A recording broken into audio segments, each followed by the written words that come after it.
Hello everyone, my name is Shadow, and I'll be your entertainer this evening. We're going to be playing some more of Strange Horticulture today. After being gone for a while, unfortunately, that's what happens when you're trying to set up a new computer. It is working though now, so hopefully everything should go nice and smoothly today. With that said, let's hop into the game.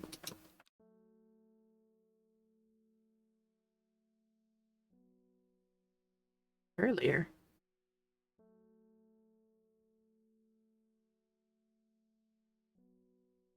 Oh. Wait, hold on. This is... Hold on. Hold on.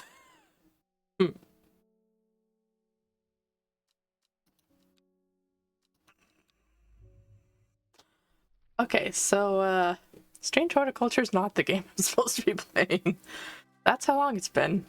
We finished Strange Horticulture. Hold on.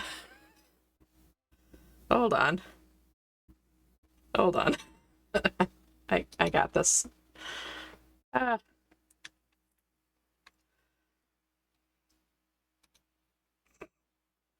supposed to be playing Strange Antiquities, not Strange Horticulture.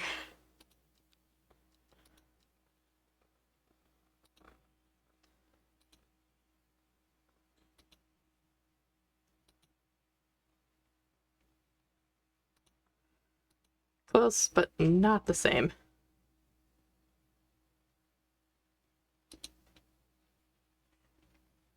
So, very, very close.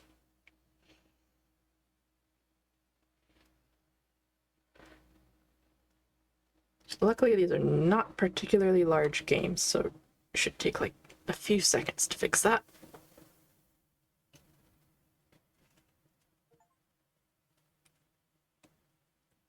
But hey, if I wasn't going to have a problem with the computer, it was bound to be a problem with the game, right?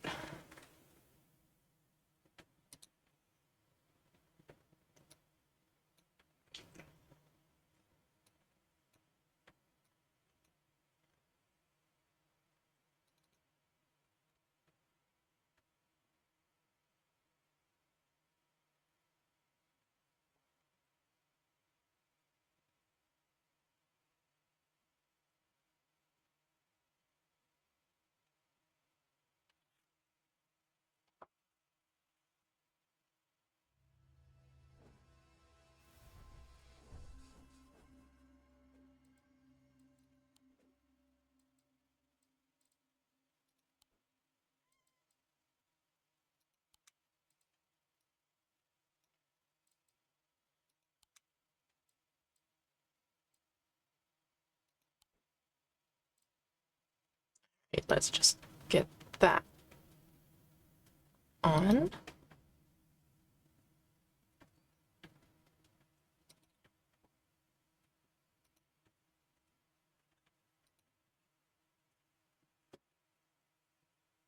There we go, that's the right game. Now we can play. So now let's hop in. Okay, there we go. That's the right game. And we left off with a clue marked by Jupiter. That's you, isn't it, buddy? Yeah, good kitty. So that is an exploration clue. I'm guessing in here. Marked by Jupiter, and it has a picture of a face. Might actually not be in here. All of these markings are like moons and stuff. Maybe up here? Oh, could have to do with those.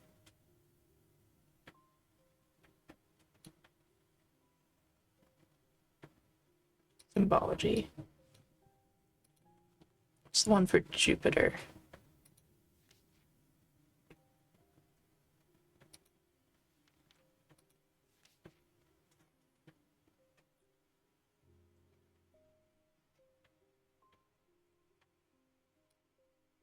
Jupiter is tin, which is this weird swirly 4 looking thing.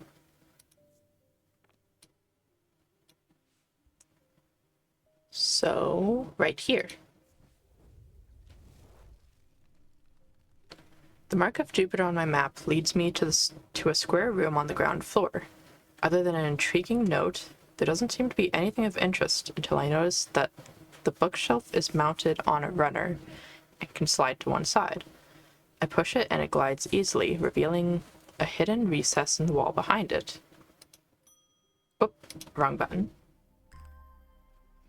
Castle vaults are oh, that looks like the other half of a note. Of a note that we already have, that is.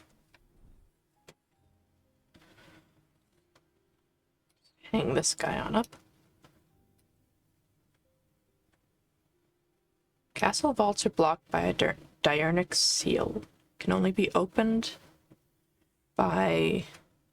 It can be opened by any object made from silver or gold that produces a diurnic field. Castle vaults. Interesting, okay.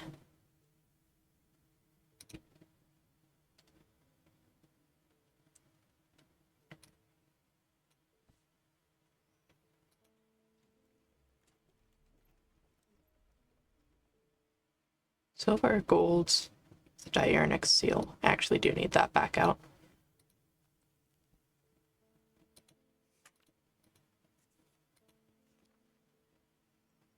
Diurnic.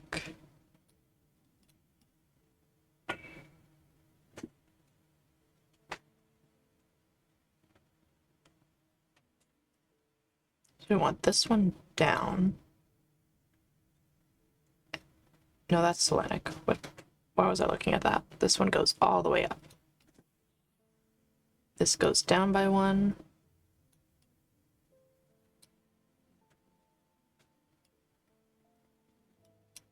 That. That's a diurnic field. And I need silver or gold.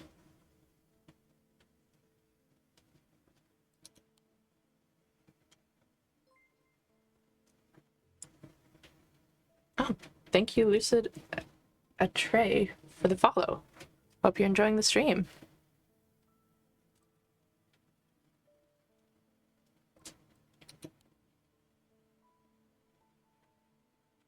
I think this one has silver and gold. Both, yes. Let's check what it has. Completely different.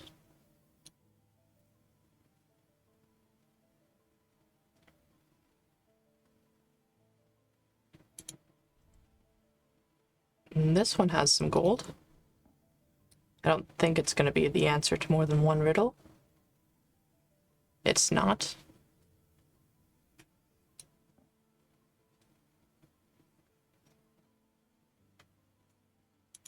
I don't think... Ah, it is gold. Let's check. Nope. I don't think this was... Nope, it was iron. It has been a minute, so I don't remember a lot of these materials. Does this one have... This one does have gold. It's the wrong field, though. It's bronze. Can I reach Jupiter from here? I can reach Jupiter from down here. Aw, good kitty.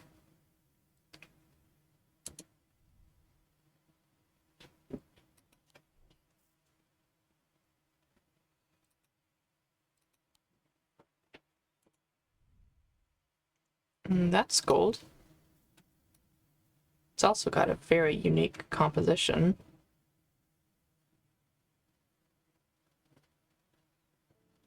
I don't think it has a field at all, though, which is interesting.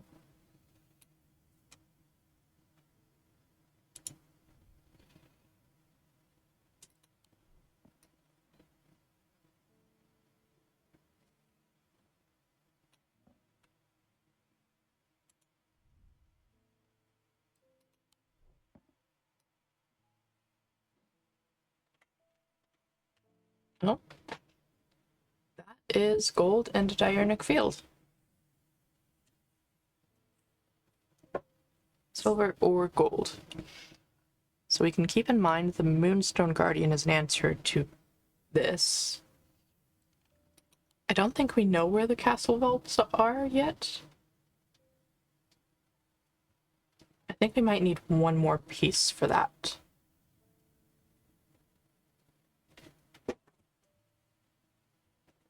It's clearly somewhere in here, but oh, no, here.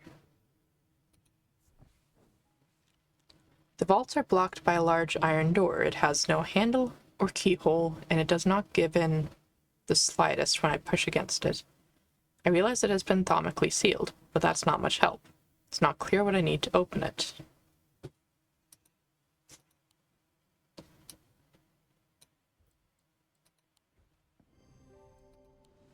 The door slides open without a sound, as though it's been kept well oiled over the years. Behind it, I find a large natural cavern that extends into the rock beneath the castle. Somewhat disappointingly, the walls are lined with racks of whiskey bottles instead of the rows of artifacts I was picturing. When I show Edmund, he is delighted, and he spends some time examining the dusty shelves. It's not long before he makes a find that I'm surprised I missed. I return to the shop with a spring in my step and a curious item that demands further study. Interesting, so I did get an artifact. The Bishop's Square is a tool of my great-great-grandfather's devising, loosely based on a Briar's disc. By all accounts, he was an impressive man, but it would seem his mind began to fail him at the end. Perhaps he spent too long studying his Zaya, which we know is a dangerous thing. He imagined invisible enemies coming to steal his most prized possessions, so he began hiding them about the castle, noting their locations in a code that only he understood. Interesting.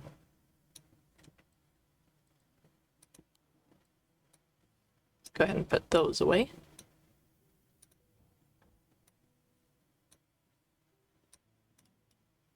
Oh, wrong. There we go.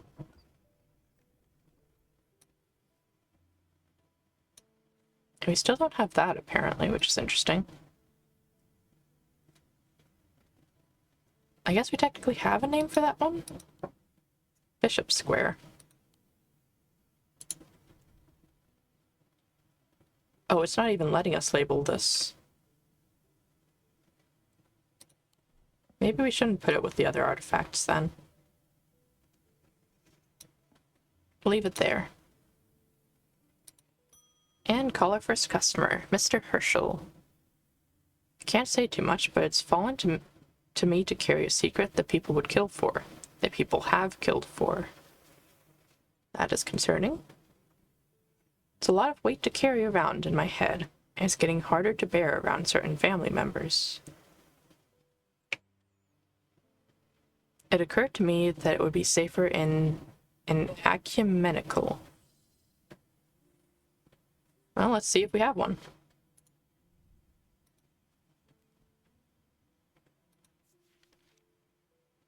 An ecumenical is a receptacle commonly featuring a memento mori that acts as an aid to recollection. A memory cannot reside in both the mind and the ecumenical at the same time, and it cannot be stored indefinitely. When a memory has been left for long periods, it can begin to emit unpleasant vapors. An empty ecumenical, on the other hand, has an ominous presence, pulling at the threads of one's mind. I think I know what this one might be.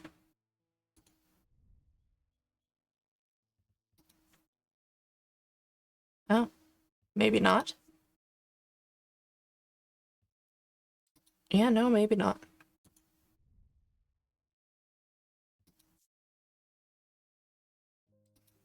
We know it's probably going to be something with a skull on it.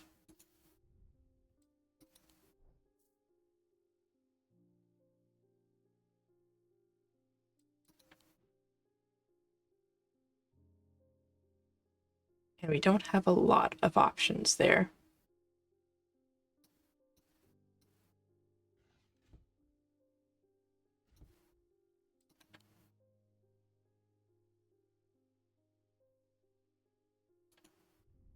Or an hourglass. There's an unpleasant sensation at the back of my skull.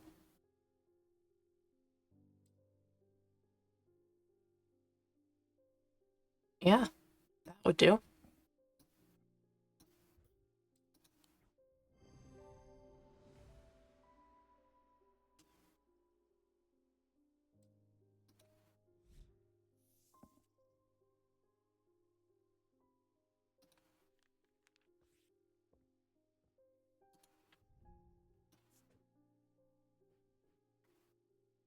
Oh, I thought it was on the, thought it was on the thing.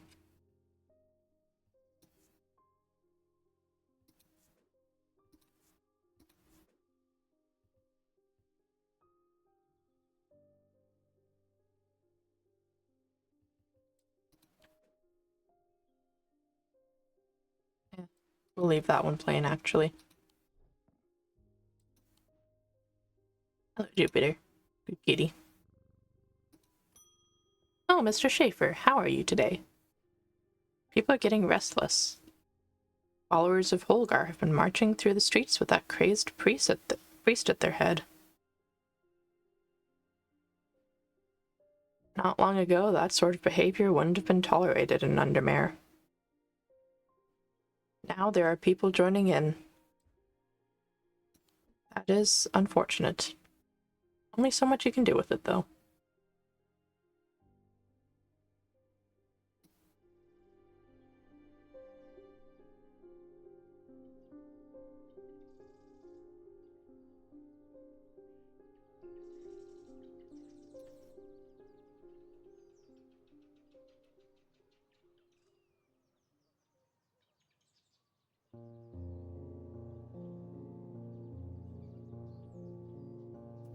Sorry, just realized my desktop audio might not have been recording too well.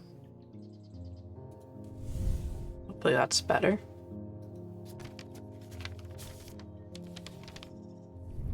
In answer to your question, yes, it is possible to capture a wandering shroud. To the north of town, if you follow the little stream up through the woods, you'll come out on a hilltop that was clearly of some ancient significance. It is not uncommon to see wandering shrouds there. Be patient, be still, and they will come. Your friend, Barton.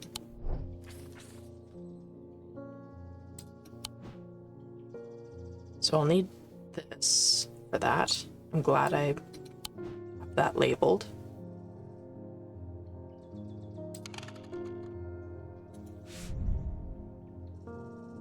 Follow the stream up through the woods to the north of town.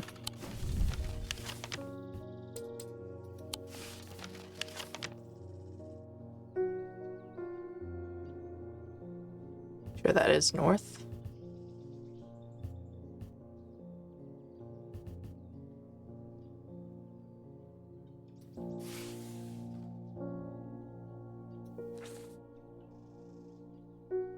Hilltop.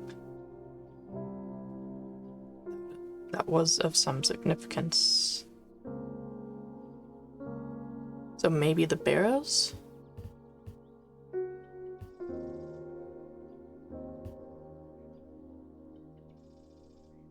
I can't quite tell if that's supposed to be a hilltop. I can't afford some dread if I mess it up. I don't seem to have gotten any dread. After a pleasant walk along the beck, I reach a series of grassy mounds, the barrows. Whoever is buried in them must have been important in their time. If I am to collect what I have come for, I will need to be prepared.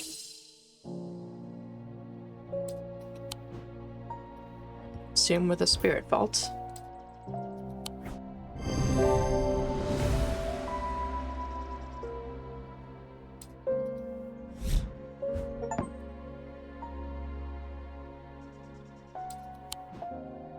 Good thing I remembered that one.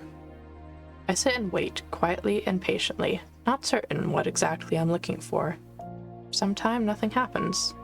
And then, long after my mind has drifted towards a warm fire and a hearty supper, I notice a movement in the corner of my eye. A strange thin mist has formed near one of the barrows. It seems to produce a sort of dark light. a contradiction that my eyes have trouble perceiving clearly.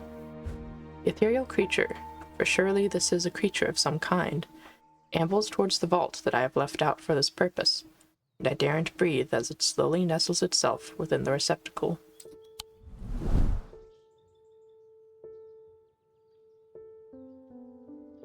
So now the question is, what did I need that for?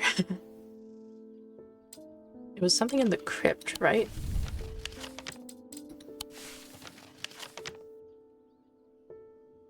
This one, right? The shields?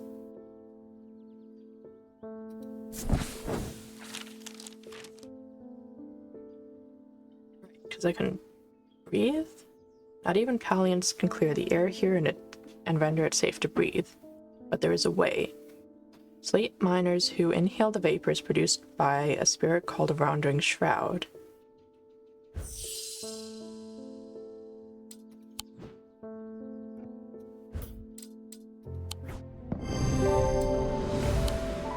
Breathe deeply from the spirit vault and it clears my mind. I don't care to linger too long down here. I forge on until I reach the unmistakable Hall of Shields. A stone sarcophagus sits on a raised portion of rock in the center of the cavern. I hold the torch to see better the inscription on the side of the tomb. It reads, "The sun's light will reveal my gift." Mystified, I cast my eyes up to the walls of the cavern and search the shields for some other clue, but nothing stands out.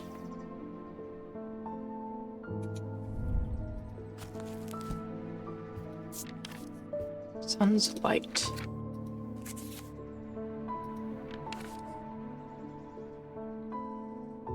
Sunbond, maybe? Designed to be carried discreetly. Carry the warmth and light of the sun, and I've already identified one, so I just need to find the Sunbond.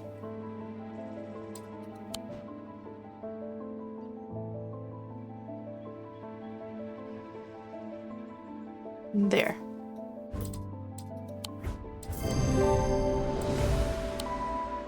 Sunbond banishes the darkness in an instant, half blinding my gloom-adjusted eyes, and bringing summer's warmth to the cold cavern. Blinking and squinting, I notice that one of the shields in particular is glowing in the bright light. I reach up and pull the shield down to reveal a small cavity hewn into the rock beneath it. Inside is a blood-red urn. Ooh, spooky.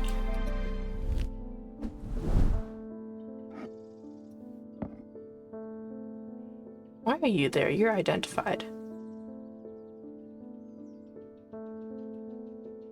I guess because I'm running out of space for identified stuff.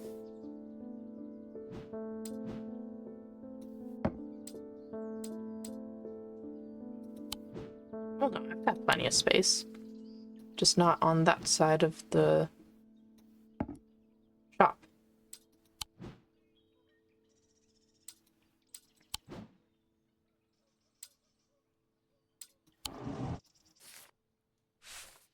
That way. That away. Anything else?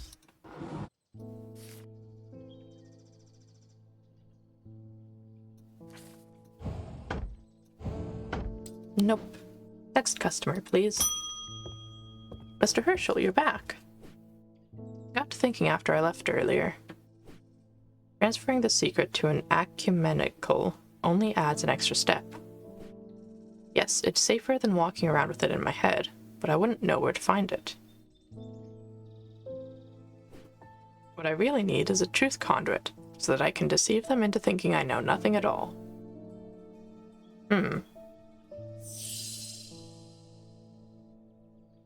I don't know about that, bud.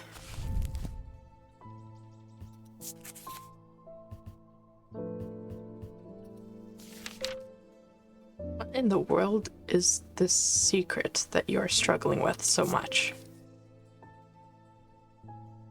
These items are used by tricksters and swindlers to distort and deceive. They do not warrant the designation of dark article that some want to apply to them, but they can be, and have been, used maliciously. The gentle sound they produce anchors the mind as the spell is woven, combining symbology with a deeper, more primitive power.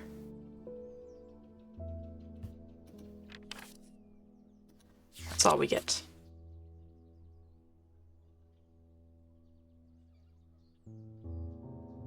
Is a sound.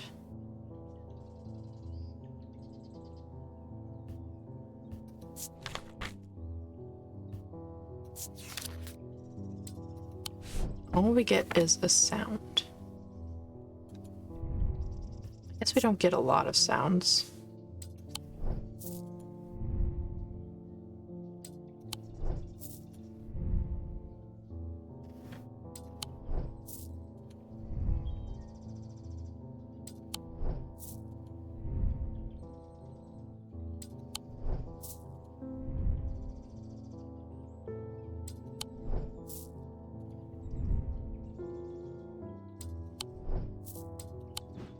Pretty sure some of these I've already technically identified in the past by just not choosing them. I probably should have labeled them when I did that.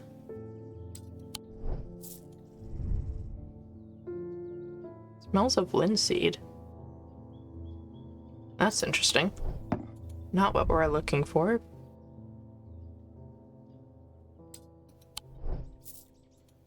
Hold on, is there something to... Oh, interesting.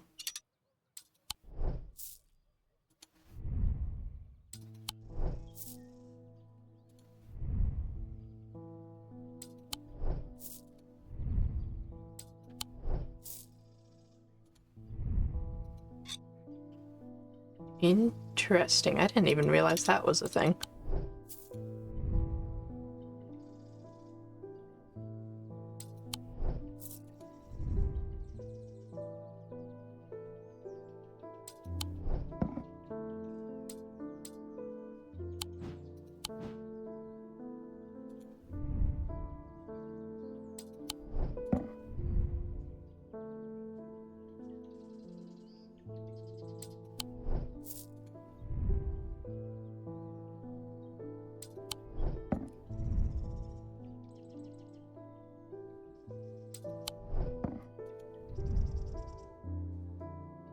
I'm pretty sure we identified this one before.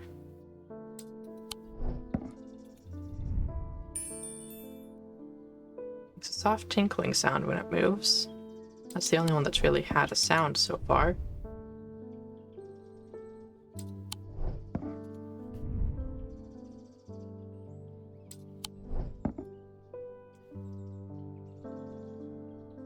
I mean, we know what this one is.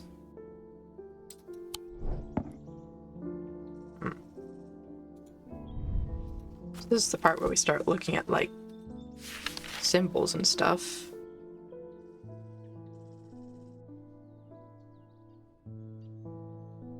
We have one for deception and one for truth.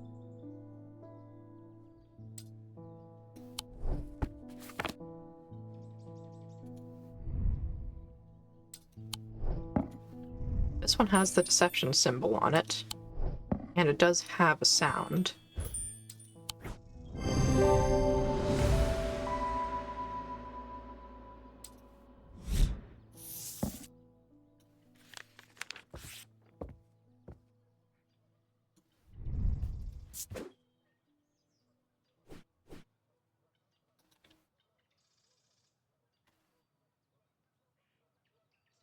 Youth.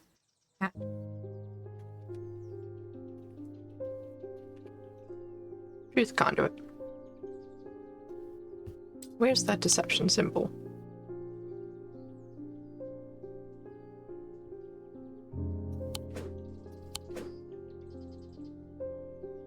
Probably clicked right on by it.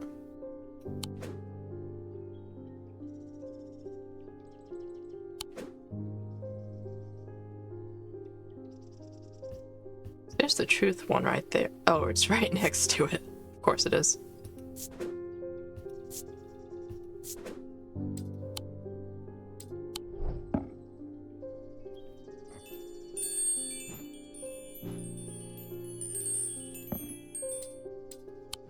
Alright, next customer. Oh, you're talking court, kid. Doing good, how are you?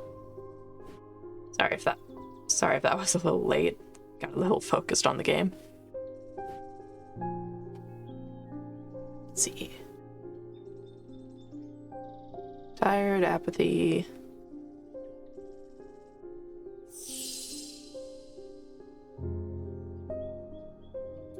Okay, so we need some sort of cure for depression. Doing good. That's good to hear.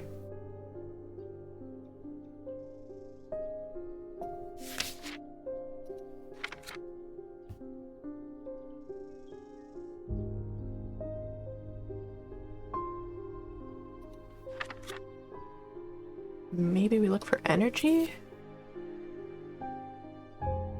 Nothing references energy.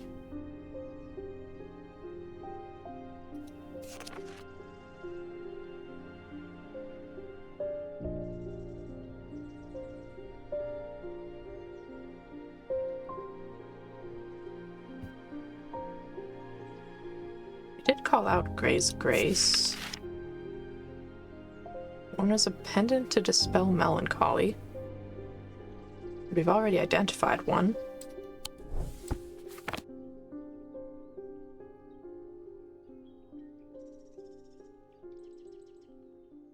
Oh, it just wanted me to get there on my own. Gotcha. Okay. Let's find it.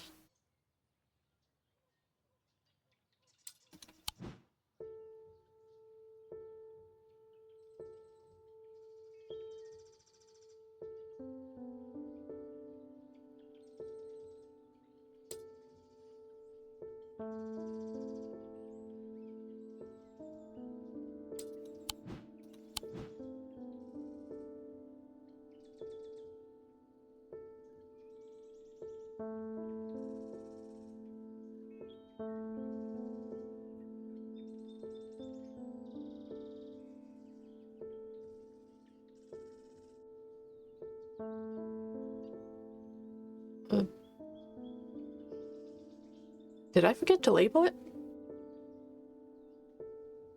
Hold on, it said I'd identified one already.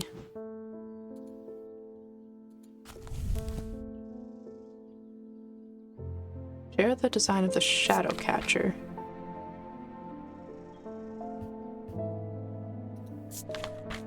Oh, gotcha. Shadows hold. Okay. So I labeled it as something else. That's what it was. That's why this is supposed to be a challenge, because you have to get to Gray's Grace, and then you have to get to the shadow hold. There it is. What?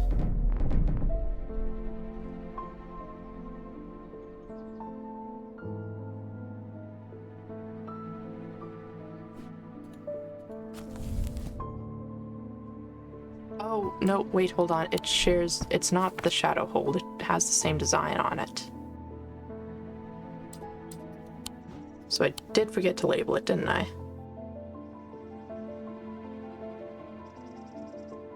No? Oh. Nope, I just can't read. I can't read. That's what it is.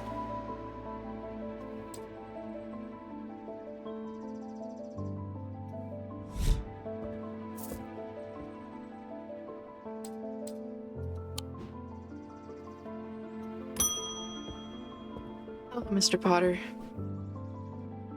Had a tip-off about something exciting. You come across the so-called nameless gods. Not recently.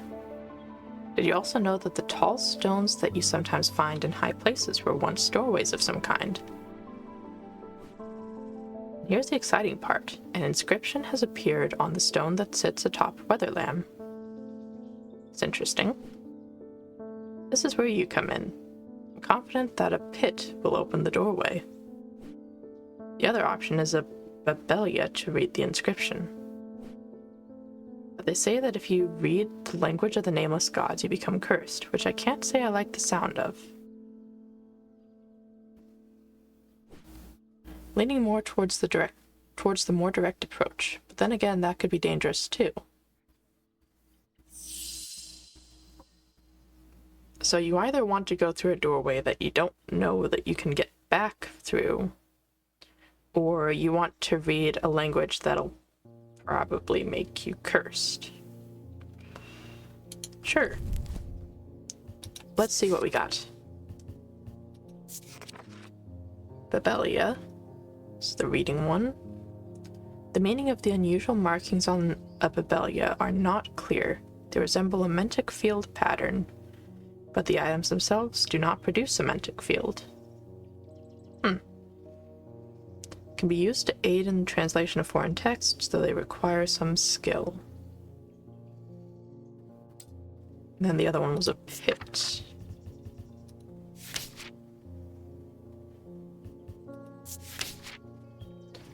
Three different elements that make up a pit allegedly represent the earth, the sun, and death, or darkness. The Draidic, the Diurnic, and the Noctic.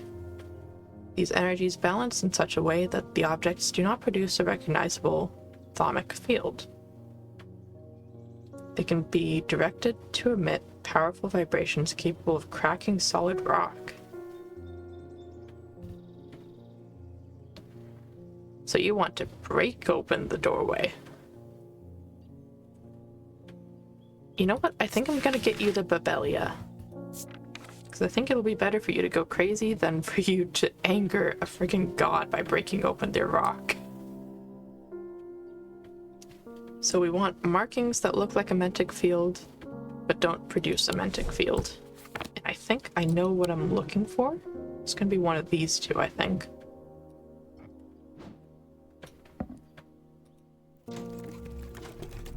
Give me my book.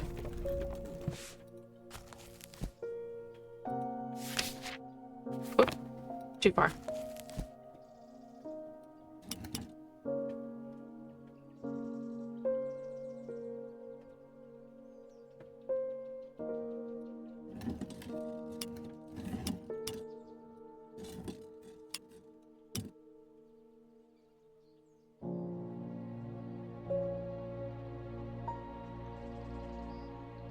Okay, so that's not quite a mantic field.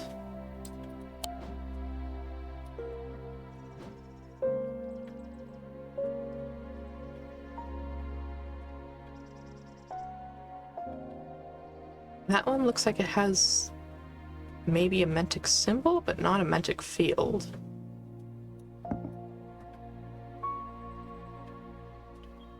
This one definitely doesn't have the mantic field on it.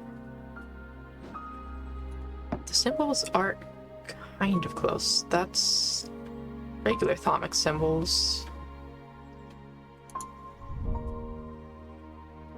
There's no actual symbols on that.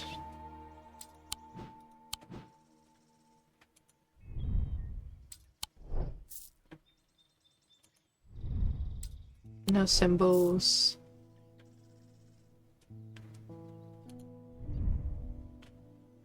I seriously wonder what the heck that's pointing at, because it changes, like, constantly.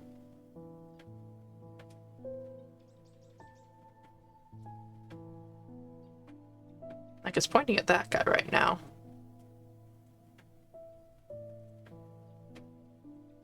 And now it's pointing at the mask. This guy has patterns, but they definitely don't resemble a field.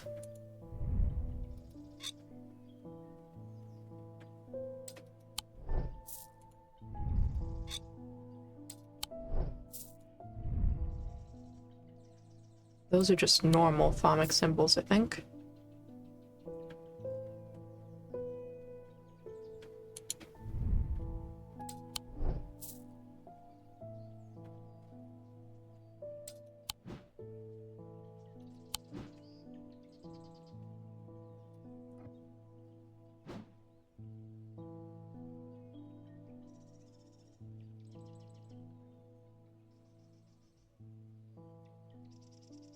Okay, so that's definitely a different thaumic field, I think.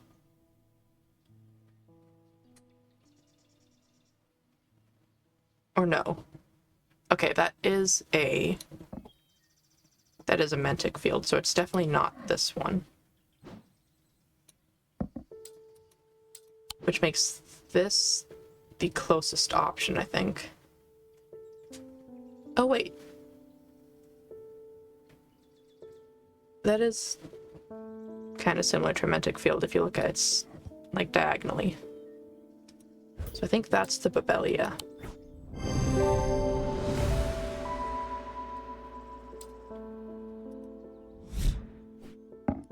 You're welcome. Have fun going crazy.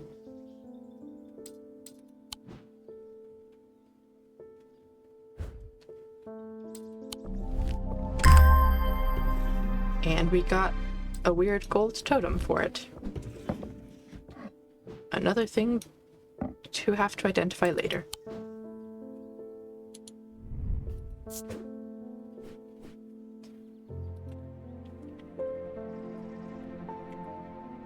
I swear, every time I do that, every time I hit shift, it's...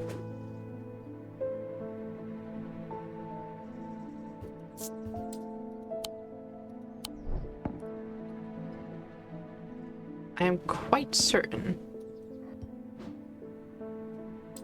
that the cursor is on the tag, and then I hit shift and it goes off the tag.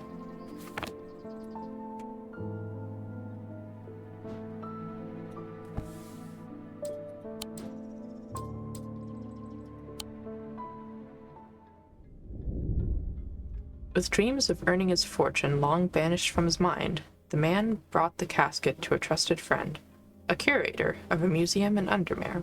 Together they looked for answers.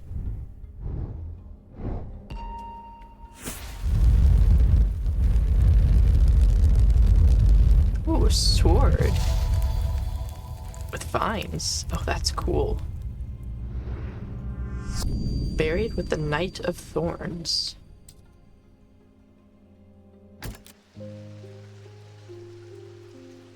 Hopefully that's a pretty easy exploration.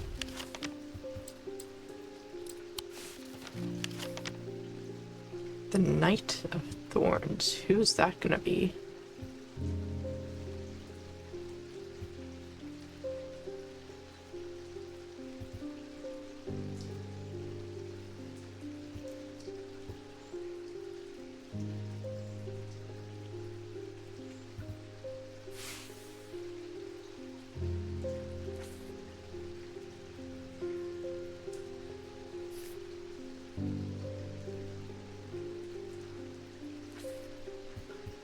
There's definitely a lot of options for, like, you've got a flower here, you've got some flowers here. Needs to be a knight. So I reckon this guy maybe?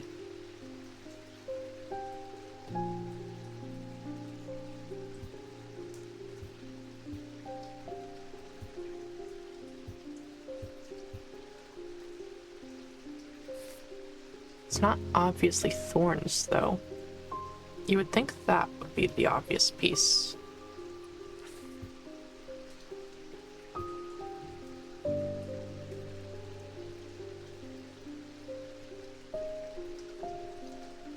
Unless the thorns are supposed to be like these pointy... I don't know if it's stalactite or stalagmite.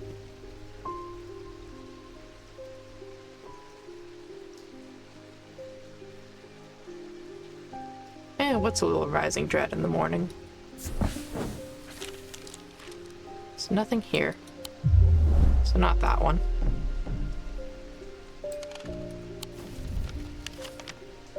The Knight of Thorns.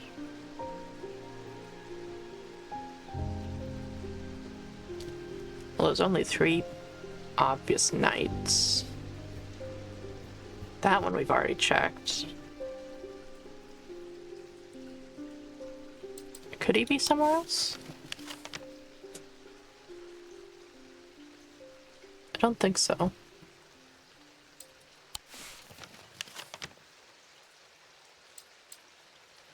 Buried seems like a very obvious catacombs thing.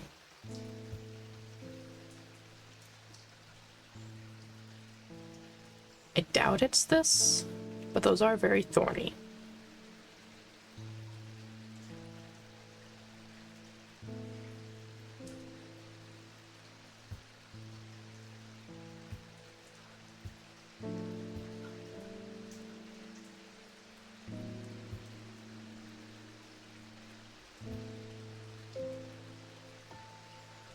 Oh, he doesn't have a sword, does he?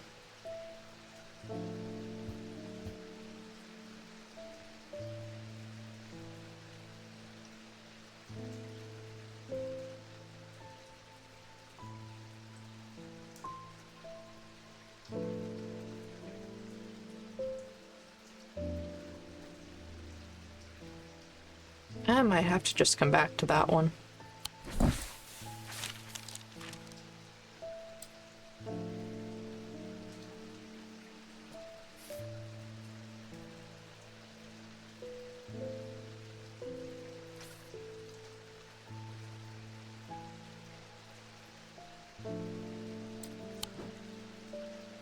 Oh, let's have a customer. Hello, Mr. Pope. How's it going? Notice that some people claim not to fear death.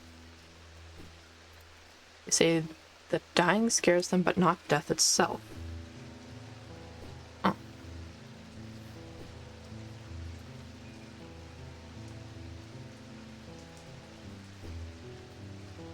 Give me pain, give me fear. If I can feel, then I know I'm alive.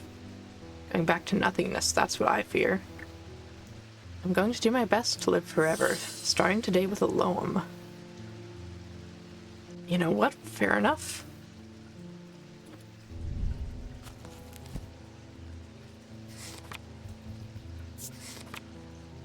Sometimes called a hand of Jupiter or a fire palm, a loam is an item with enticing power. It can reverse the signs of aging, but anyone who has played that game knows it can only last so long before time catches up, and when it does, it often hits harder. What? His choice.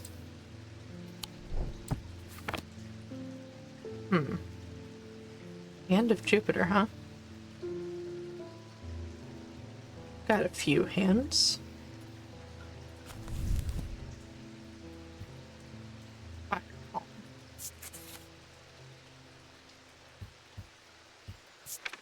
That's the only hint. It does also say Jupiter. So we can check Jupiter's symbol.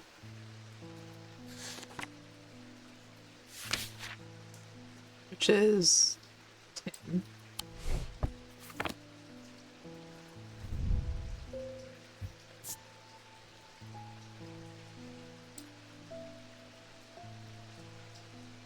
Well, that's an interesting design.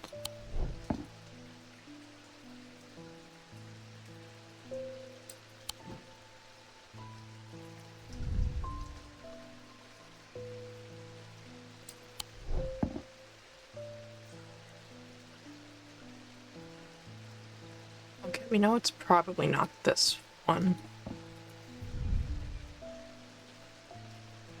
Because we know that's probably a witch's finger. We haven't identified.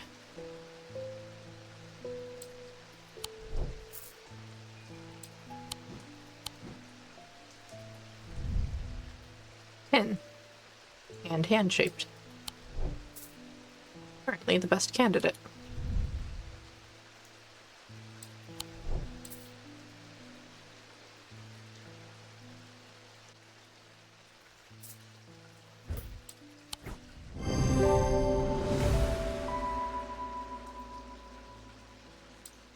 Also features a triangle, a symbol for fire. Yeah, fair enough. Didn't even think to look at that one.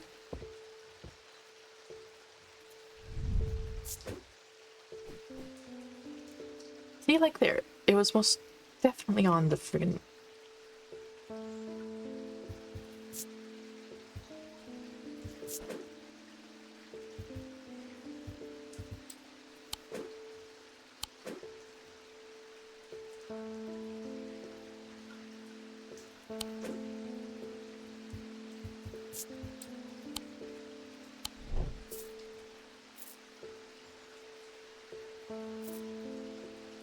Anyway, who's next? Miss Stent, how can I help you? It's been an unexpected death in the family. It's hit all of us quite hard, but particularly my husband. I would like to gift him a heart chamber. Okay.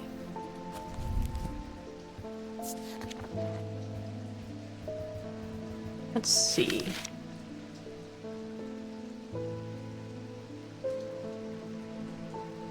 There's a vast skull in the catacombs, said to be that of the beast Blencathra. Olgar's followers believed that when he slew it, he trapped its soul along with its power in an item known as the Wraith Chamber. Heart chambers are based on this mythical object, but they have morphed over time into a way to keep those dear to us close to the heart after death.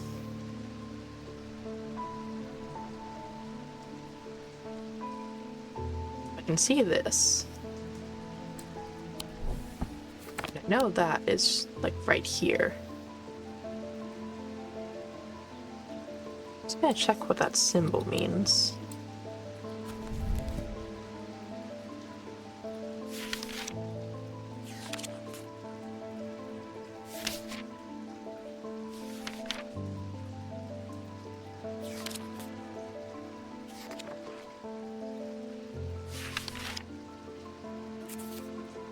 Blessings. You know what? Sure. Here you go.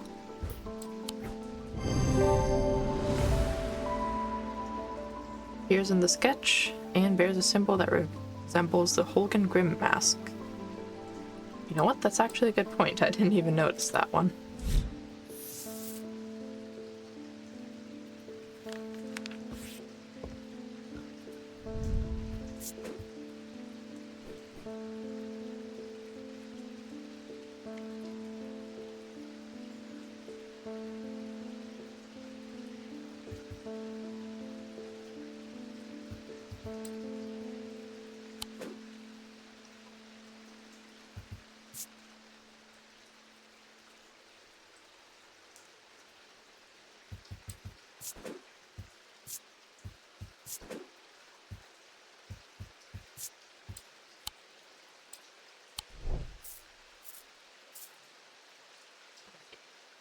Next. Did you ever work out what that Bishop Square thingy was? Not yet. Suddenly remembered this note, and I found some time ago, and it occurred to me that it might be related. No? I almost threw it away, but it intrigued me, so I held on to it. Haven't a clue what it means. Okay.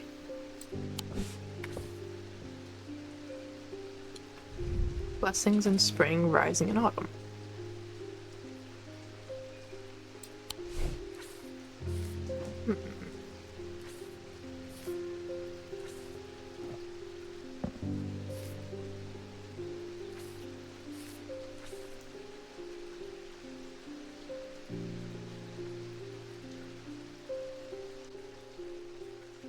That's a symbol thing, I would think.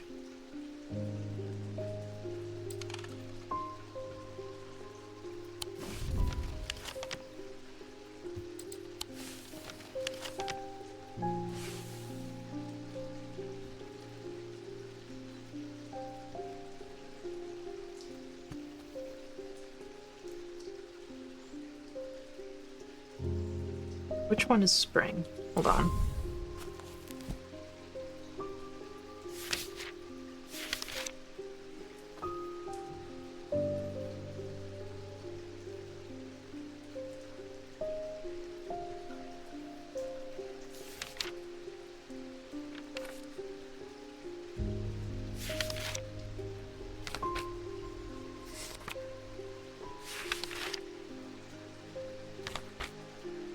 There we go. Spring is the leaf.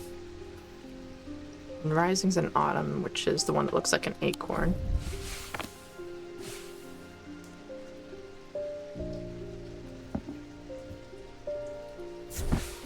But this? Symbols on the map lead me up the winding stair of the North Tower. The pendant has been carefully hidden, but knowing where to look means that it does not take me long, and I am soon on my way back to the shop with a new trinket to add to our growing collection. Cool.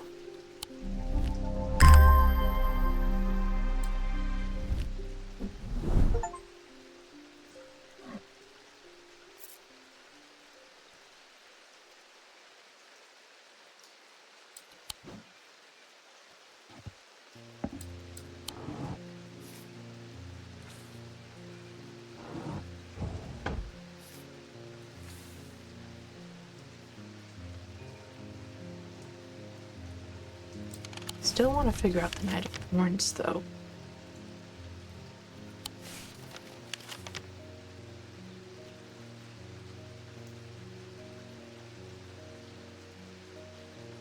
Because there's something else that's thorny?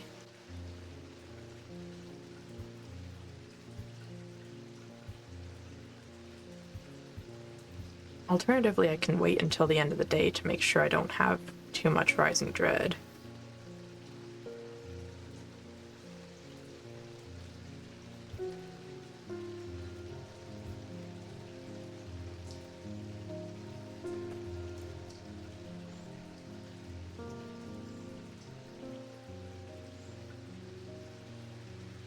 That is one thing I'm not fond of with this one compared to the compared to Strange Horticulture, is the fact that in this one, any exploration other than what you have a clue for tends to be punished in some way.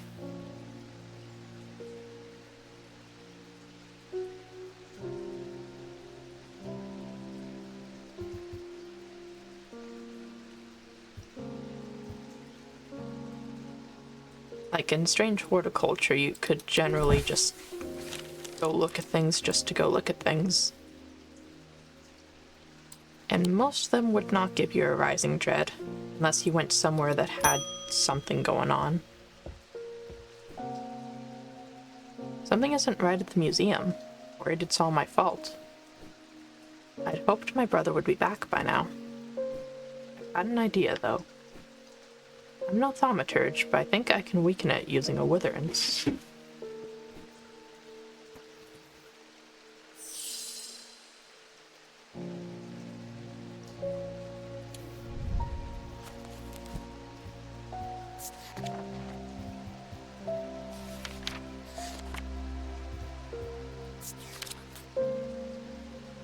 The inverse of a fortinance, sometimes put to more malicious use. Can be crafted from stone like the fortinance, but wood is more commonly used. I guess let's look at what the fortinance is.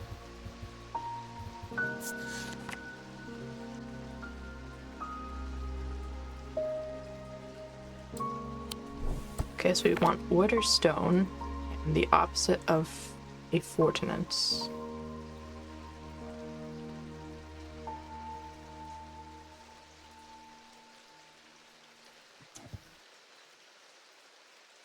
That's a fortinance.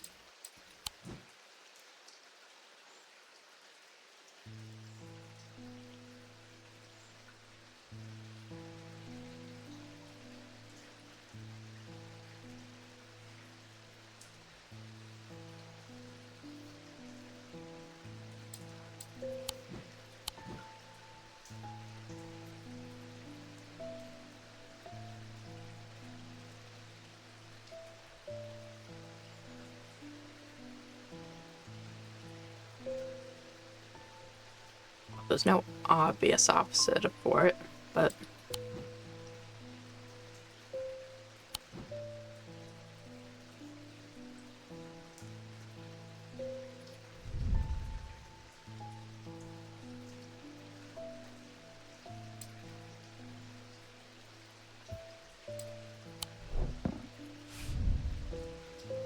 look at that symbol.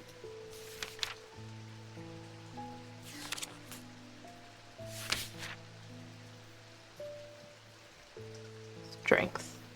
So if we want an opposite symbol for that, that would be weakness. But I think we actually have a pretty good candidate for. And it is carved from wood. There we go, witherance.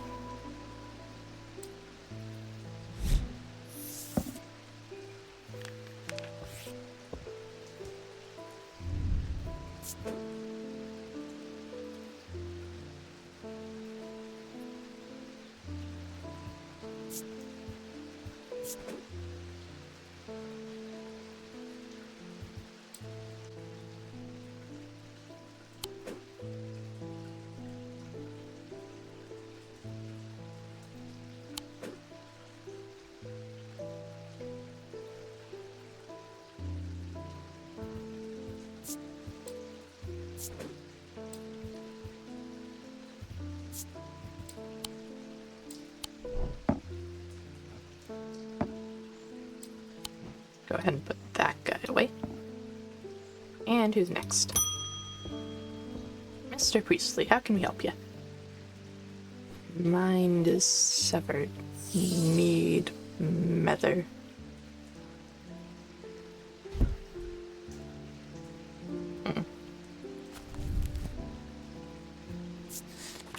Well, we have 3 options.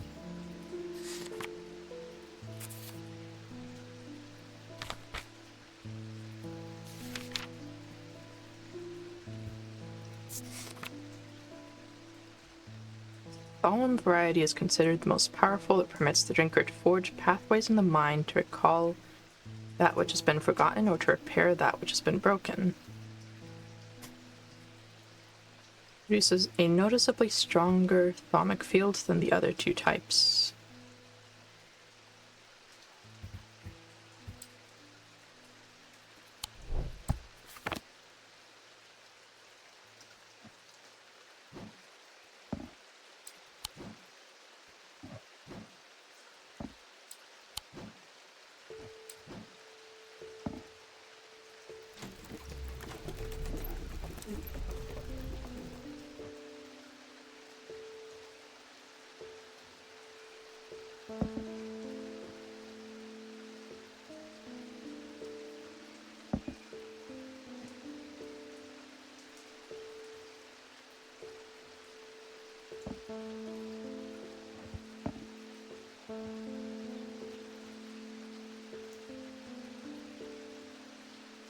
I mean,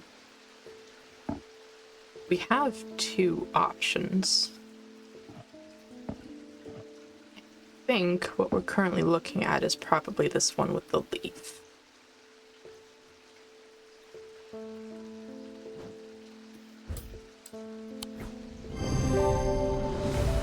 Yep, there we go. Solemn Mether.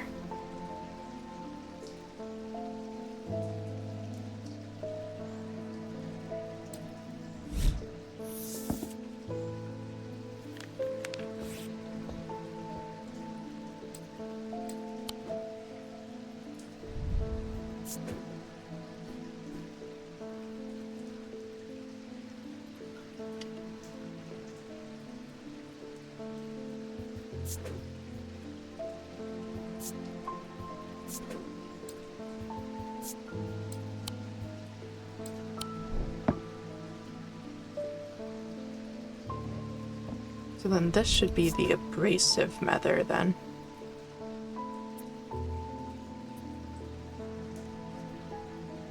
If I can spell. Funny enough, I don't think I can. If you asked me to spell it out loud, I could certainly do it.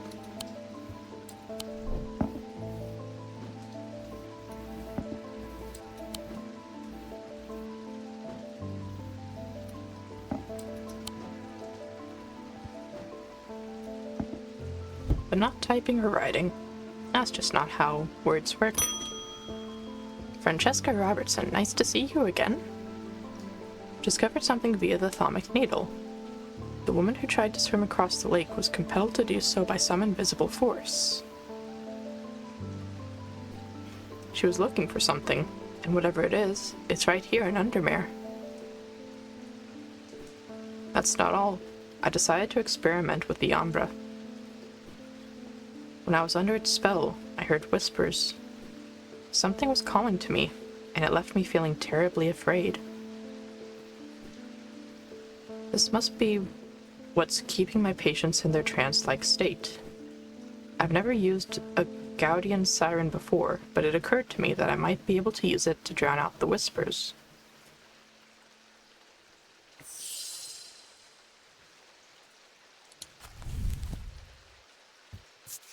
Gaudian siren.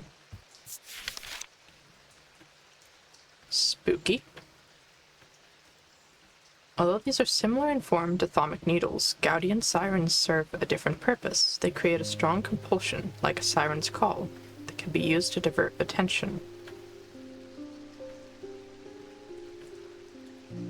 I'm guessing we're looking at this guy here, then. So probably this one.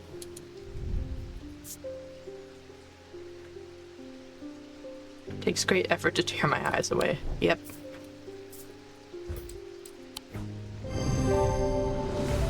That was an easy one.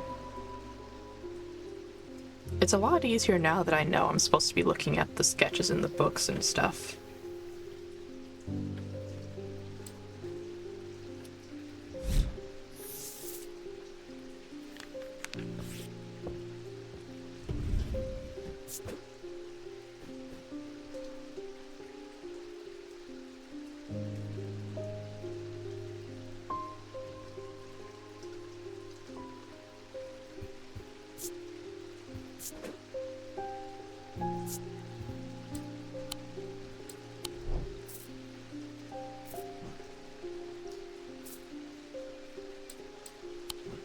Alright. So we've still got our full bar left, so let's go see what we can find about this knight.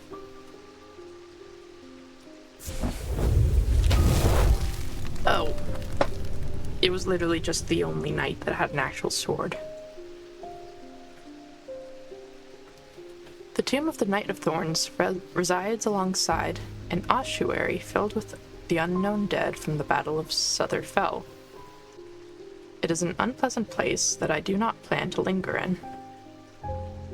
Happily, I am able to find the item I came for without any difficulty, and I quickly leave and don't look back until I am out in the bright of day once more.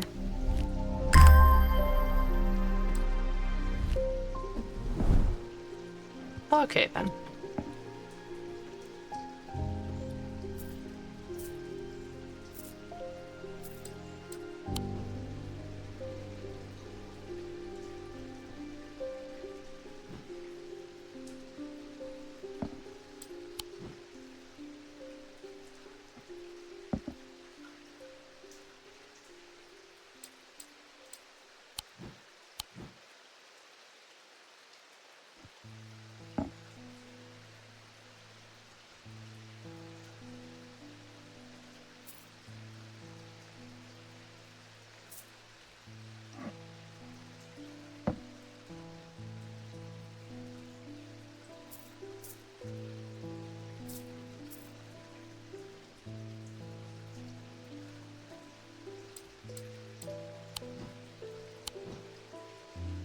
Yes, now is absolutely the time to be organizing. It's the end of the day, there's no customers. It's a perfect time to organize everything.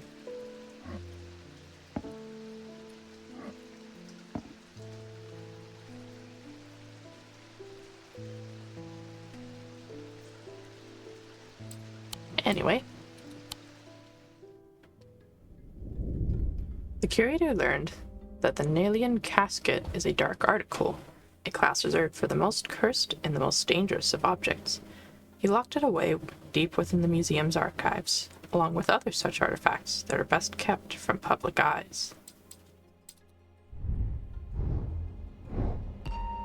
Well, an axe. We gonna go chop some wood? Under the barn where the axe meets the tree. Sounds like a yes.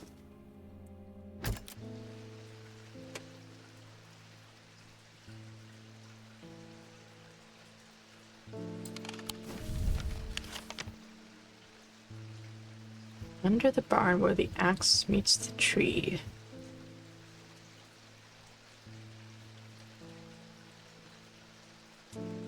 Some sort of lumber yard?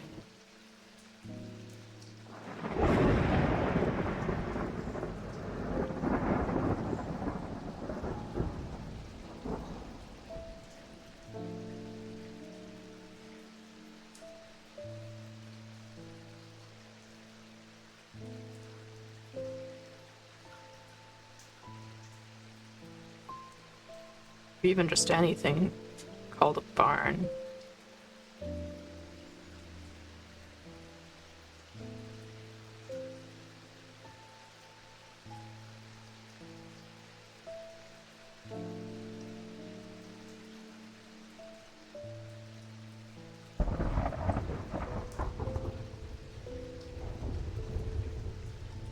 There's nothing obvious in that area.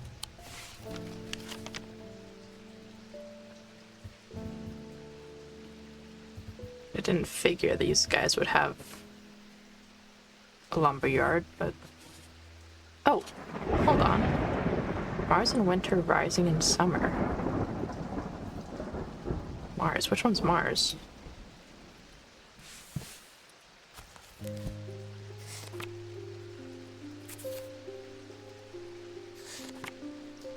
Mars is iron.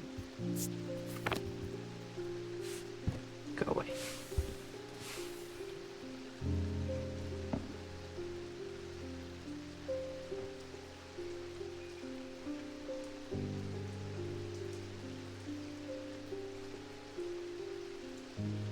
Mars in winter, that way.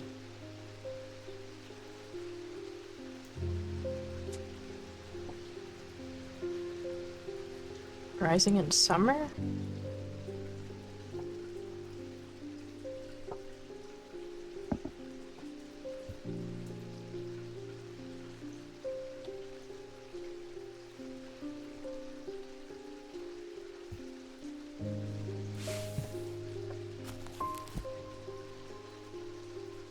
That's not...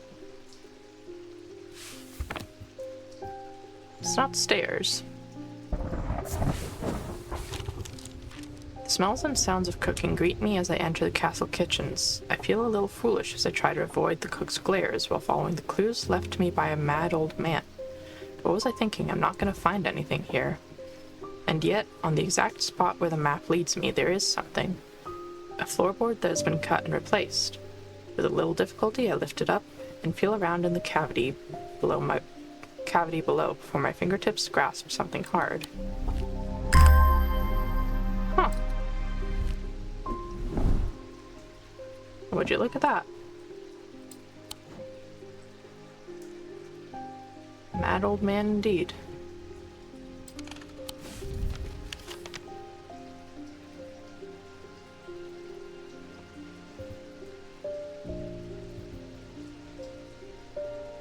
And yet...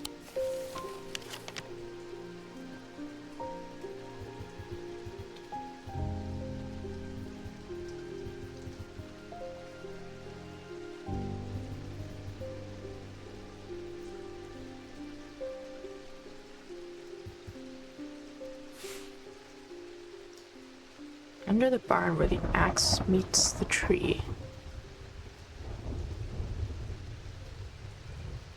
Huh.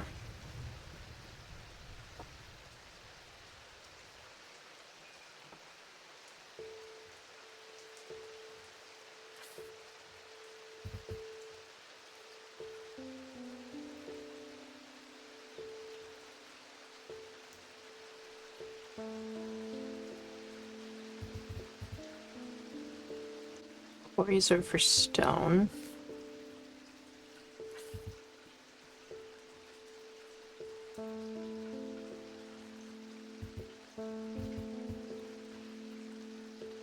'27, Jacob's Folly. Probably not.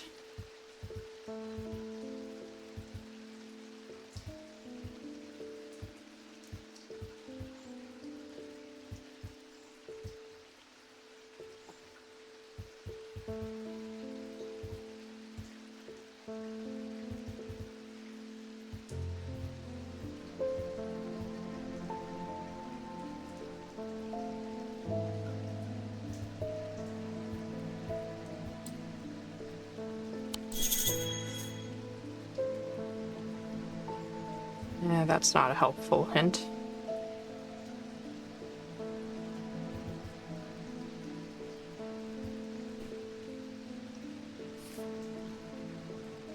Is there an axe in here?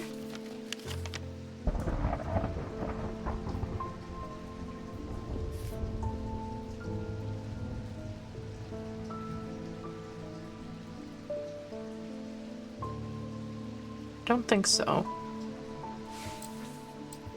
I will have to come back to this one.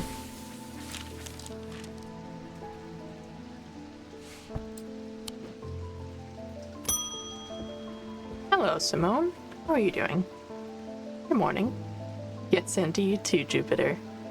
I'm getting more concerned about my mother. Hearing about that poor lady who drowned frightened me. but she'll turn up. She always does. I've had another breakthrough. This time I'm certain it's a clue that leads to another hidden part of Strange Antiquities. Okay. Here we go again. From the individual, a stone for dark places. From the celestial, a stone of the earth. From the diurnal, a stone of death. Oh boy.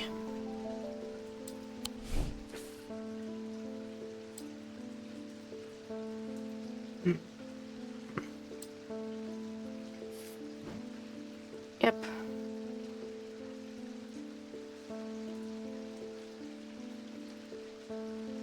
That is a lot. That is a lot. Okay. I mean, we could do gemstones?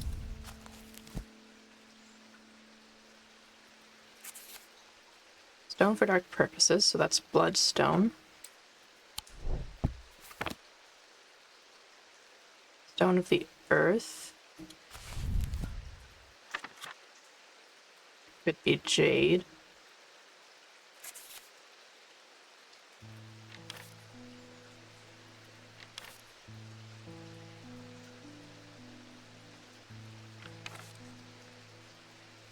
The bloodstone, jade, and Vgen. This is the only bloodstone we have. Don't know if we have any jade. Only got one Vgen though.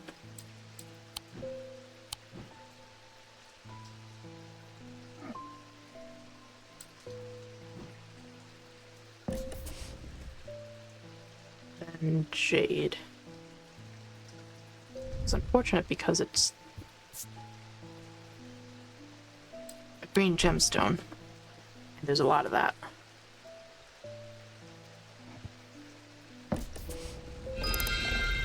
Never mind. First try.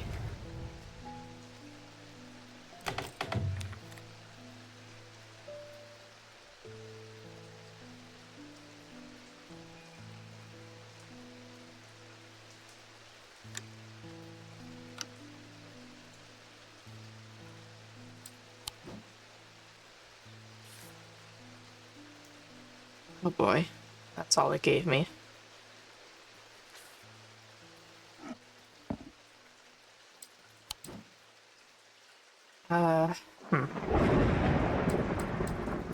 Anything else on that flower?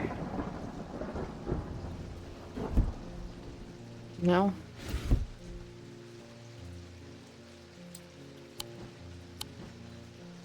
Maybe you? No, you're not helpful.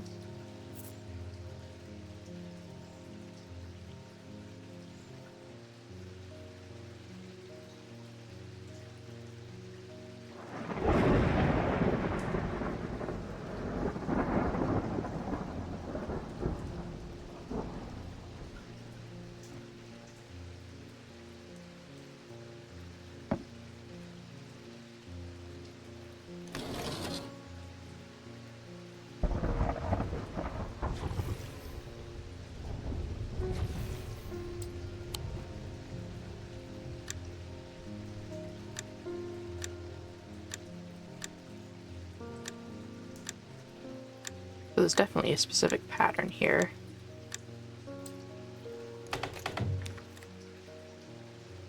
Oh, half moon. Hold on.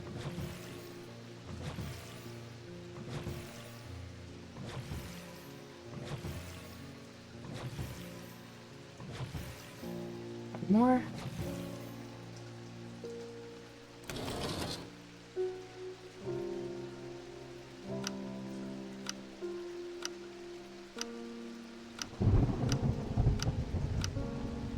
See if that does it.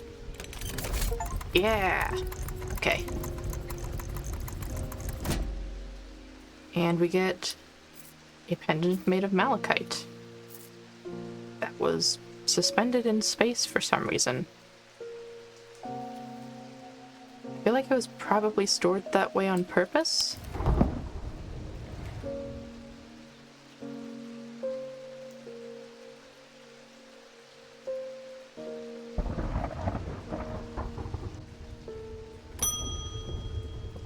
Hello, Mr. Priestley. How can we help you? Thank you for the mether. I have seen into the yawning deep. I have seen beauty beyond comprehending mind. Price is steep, but I pay it gladly. My shadow anchor broken. Must replace. Man, this dude really just decided he was gonna throw his brain away. Shadow anchor. A shadow anchor is sometimes used in the practice of shadow casting, the art of projecting one's presence outside of the body. Without an anchor, minds have been known to become lost. Shadow anchor designs can vary greatly. Some prefer pendants, whereas others prefer to clutch a totem in their hand. Some make use of symbology, whereas others use gemstones. They will always produce a field from the individual branch, however.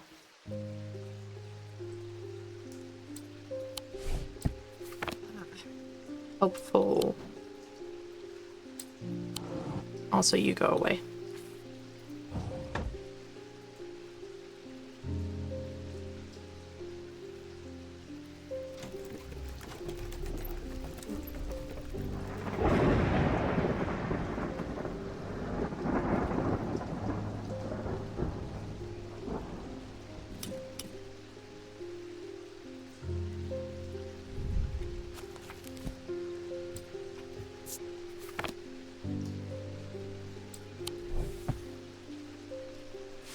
Nope, nope.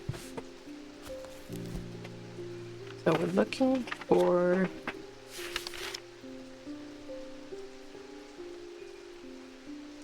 either a Mentic or a Wysick field.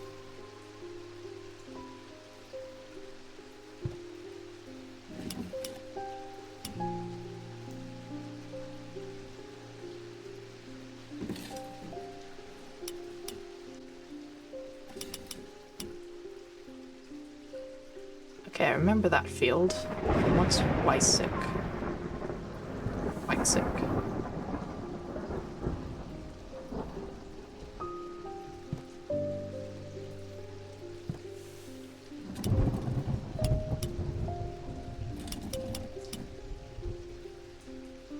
And that one?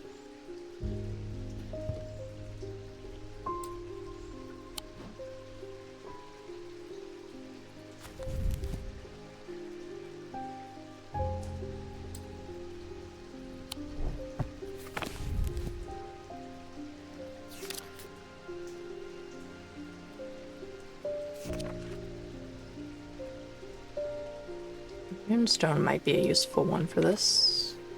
Oh, kyanite. Definitely kyanite.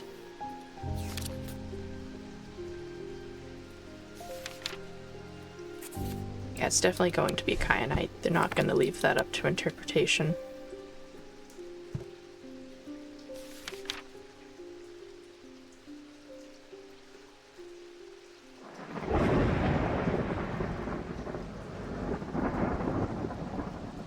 Maybe protection?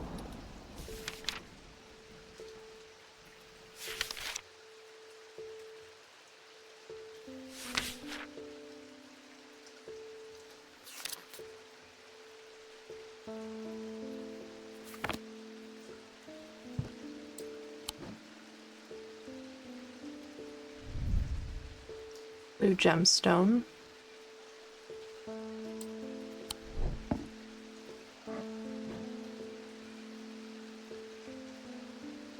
And that does have one of that's the Mentic field. That could be kyanite. Turquoise, that's very specific.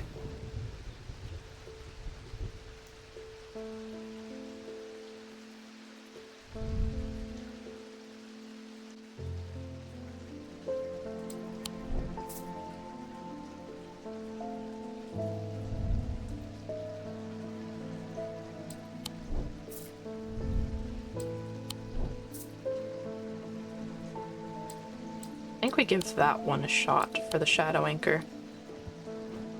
It's got the field, and it's got a blue gemstone, which could be kyanite.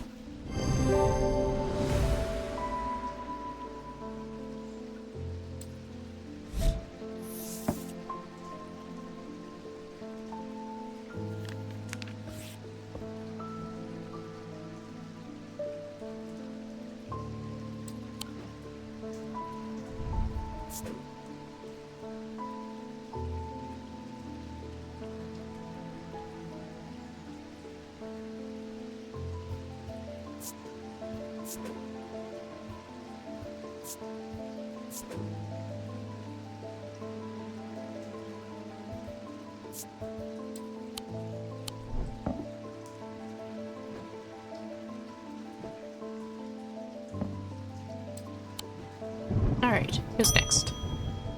Miss Audrey Bell, hello again. You've shown yourself to be a useful ally in these worrisome times. Keep one eye on the lake in the coming days. When blackened eyes seek the casket and waters turn to midnight, perform the sacrament and have faith in Holgar. Well, that's worrying.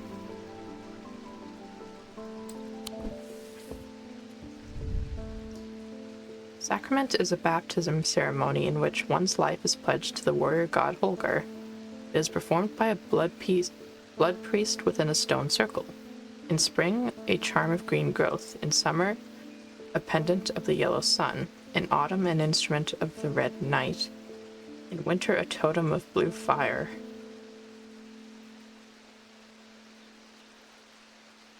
That sounds like she wants me to pledge myself to this god. I don't know if I want to do that.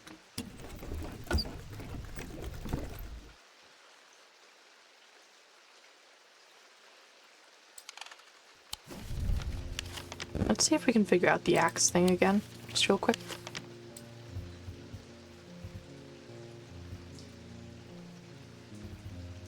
Maybe it's a street name. Woodcutter's Lane.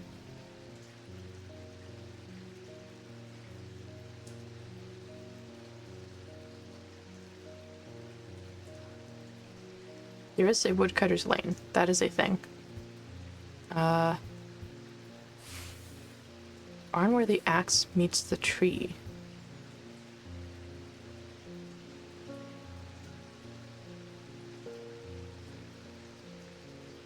Woodcutter's Lane and Pine Road. So here? Yeah. Okay, there we go. I just forgot to read. Again.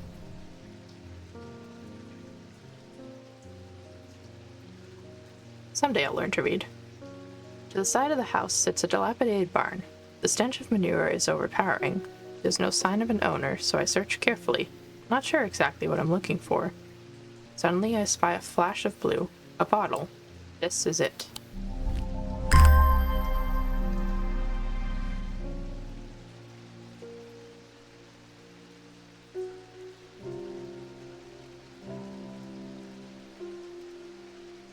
Interesting.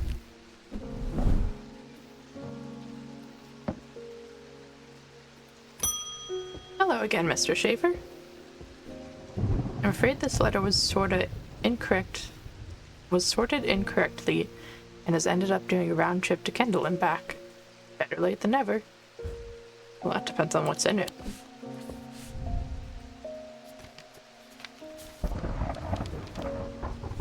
I spent a long time looking for an object that is believed to have been lost somewhere in the catacombs. The adventurer and thaumaturge, Marwen, left a trail to her hidden stash, or so the story goes. I followed it as far as the ossuary of the damned, and a chilling bone-filled alcove carved into a natural chamber in the upper levels. But it seems her markings have been worn away by time after that. I pass on the story to you in the hope that you can succeed where I've failed. Your friend, Barton.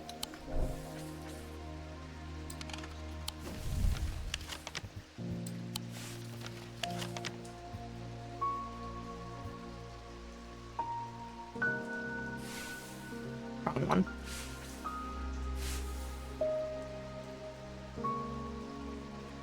Ossuary of the Damned. Bone-filled alcove. The upper levels.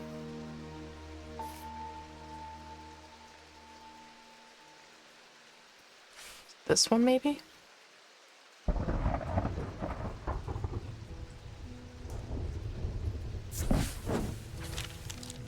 I'm able to follow Marwen's trail for a while, but the carved markings are faded and worn by centuries of weathering. By the time I reach the ossuary, I can no longer make them out at all. Fortunately, I've always wanted an excuse to use a Carrick's candle. What's a Carrick's candle? Produce an invisible light that peels back the years, allowing a glimpse into the past. I feel like there are plenty of excuses to use that. The effect is often murky and blurred, but it works passively on stationary objects. They are marked by a depiction of a candle on their surface. So it's not an actual candle.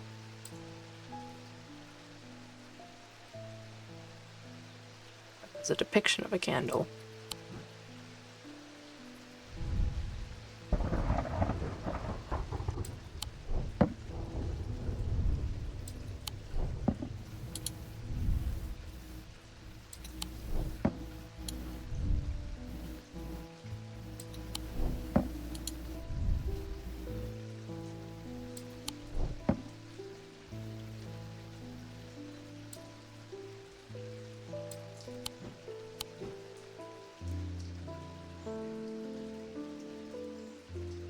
I don't think any of these have a depiction of a candle on their surface.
It's possible I just don't have the thing. That would be awfully annoying. Anything else?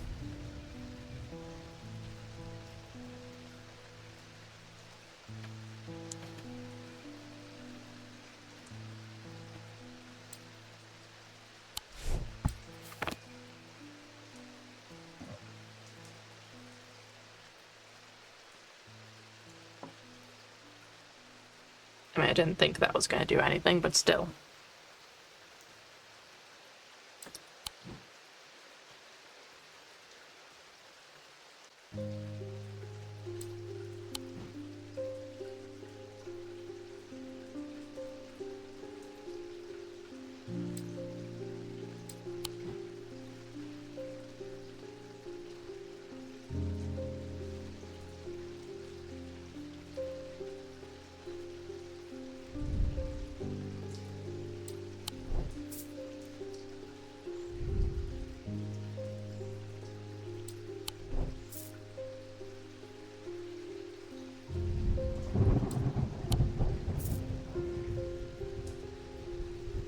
Man, that's kind of disappointing. I don't think I have it.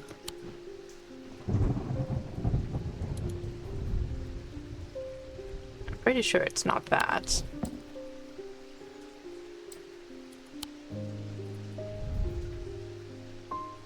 Maybe?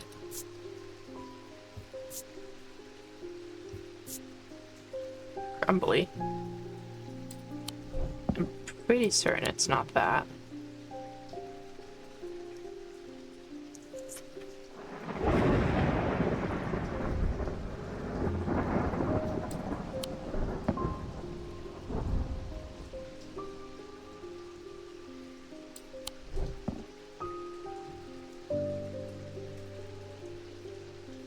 Yeah, I think I'm gonna have to leave.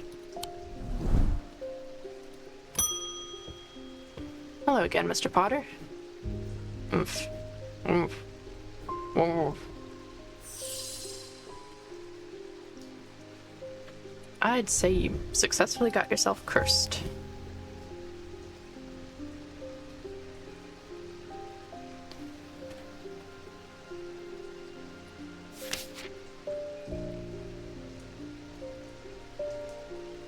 Those suffering from this...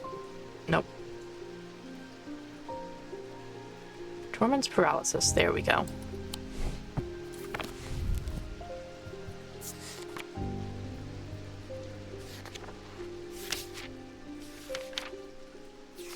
Oh, wait a second. Knight of Thorns. There was probably a hint there.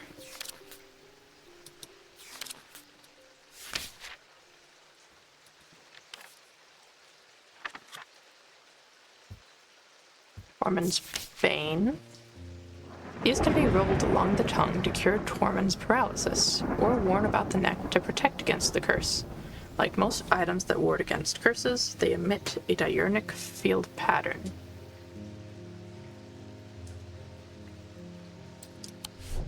Okay.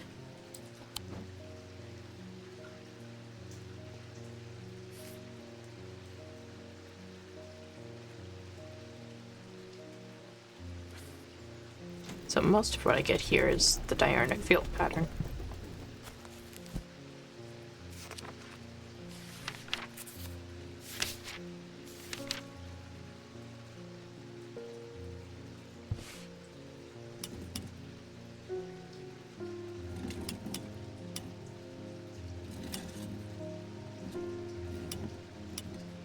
I think we're looking at that one.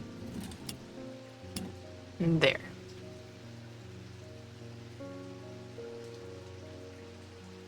So we need that field pattern. Probably this guy?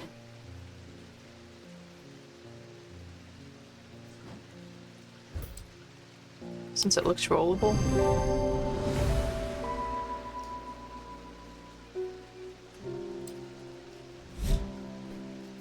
Thank you. I don't even know how I managed to get down from Weatherlam. Everything went dark after reading the inscription on the tall stone, but somehow I knew if I made it to Strange Antiquities I'd be okay. Yeah. Amazing how that works.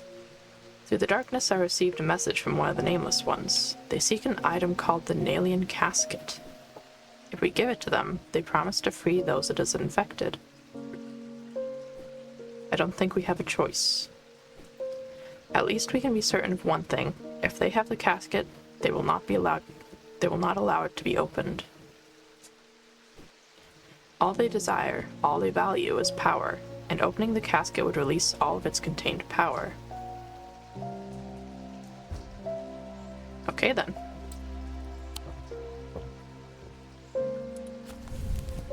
So, Tormund's Bane.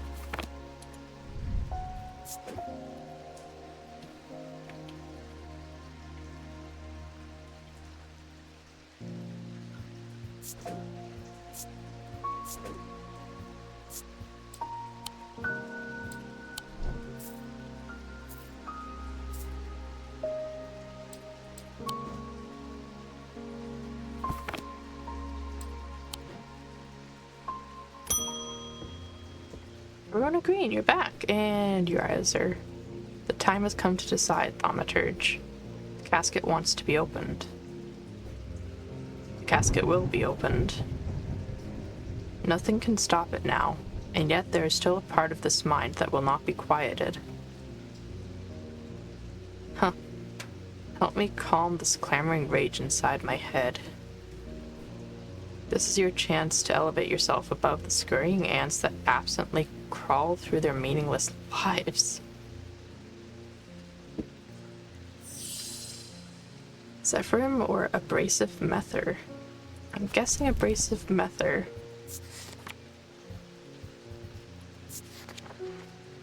Used to purge unwanted memories.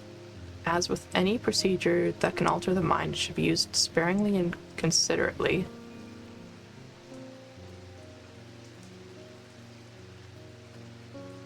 Okay, so maybe not that one. I want the one that'll help Verona. These resonant objects give off a faint odor that will be familiar to any thaumaturge. It's the scent of storm, of ozone and power, the scent of magic. When these vapors are inhaled deeply, they can unlock deep wells of anger and channel them into a powerful maelstrom. This is the power of the west wind. I think that's the one that helps Verona.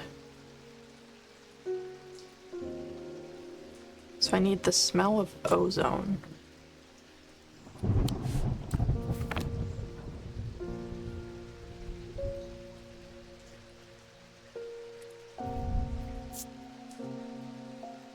Like that of a brewing storm. Yes, I will definitely help you.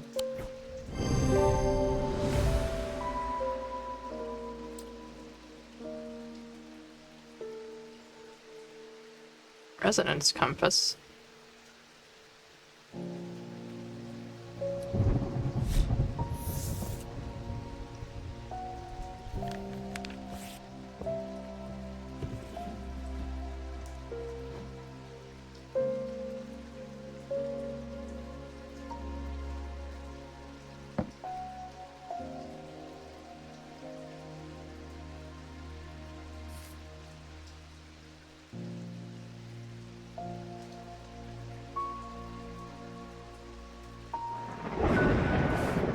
Okay, but like this is supposed to be the resonance compass, I'm pretty sure. Oh, unless that's this. Hold on. That's this. So I can use that to find these guys. Which includes this. I'm pretty sure. No, it's not that. Is it this guy? This guy.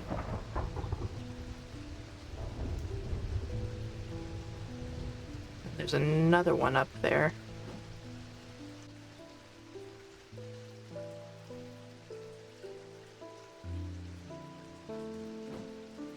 I think is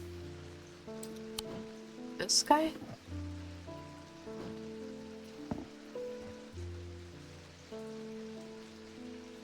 It is. Okay.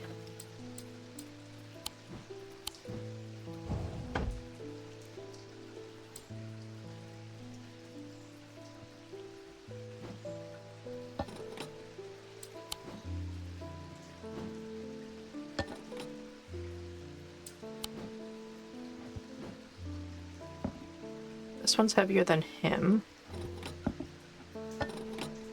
So is that one. So this one's the lightest. What did it say? Lightest first.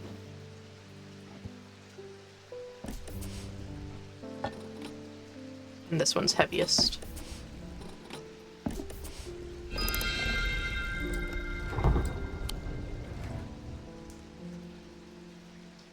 You got another one.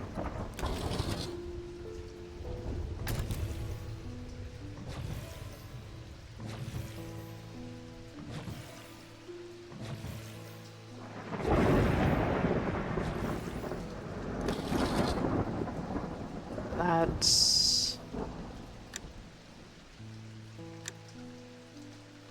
and here. Oh! It's that one. It's the, it's the one from the, like the title and everything. Yeah.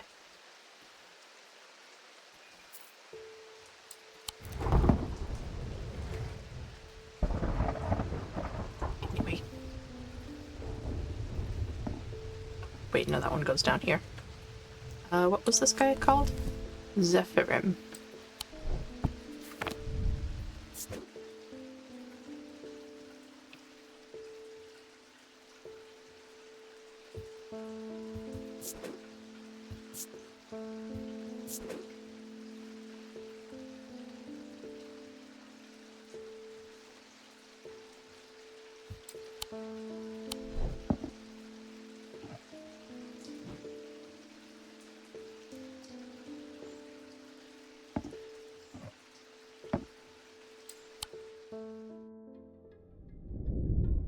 But the problem with storing powerful dark artifacts is that slowly, inevitably, the darkness seeps out.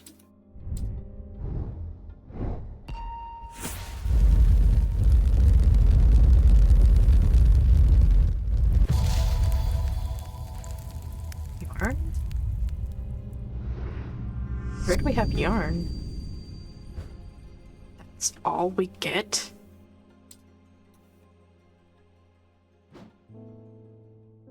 That's all we get?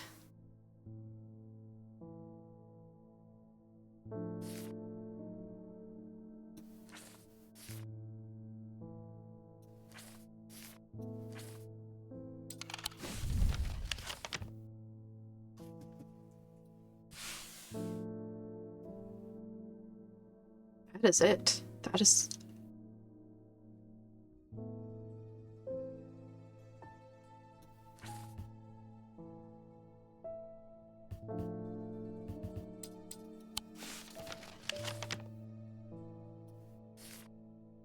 It could be one of these cliffs?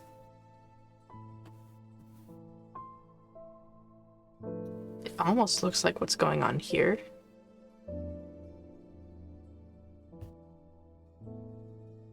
And that would end right about here, I think.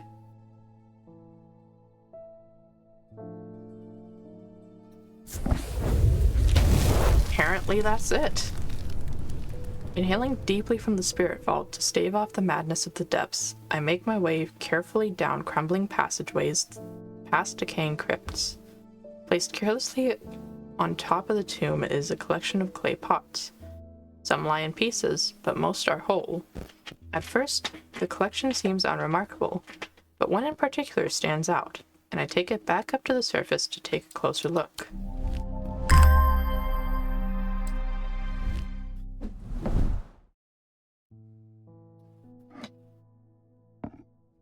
That was an interesting card.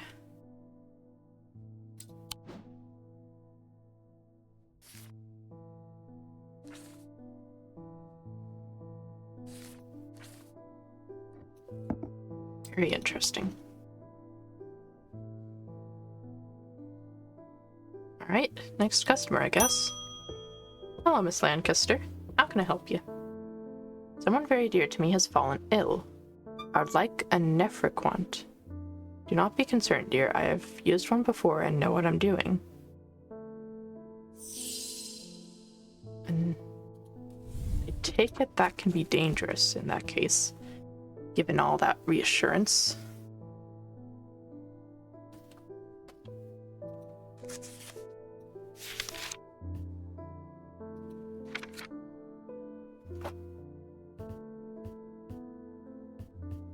There it is. Oh, that is quite... Scarring caused by Braxis. Goodness. Nephroquant. These were once worn by the necromancers of the Five Knolls, who used them in their rituals of resurrection. Their power became bound to them such that if they were to remove them, even after death, the Nephroquant would crumble to dust. Today their power is much diminished, but they can be used to draw out infections. However, they will cause Braxis if held against bare skin for long periods.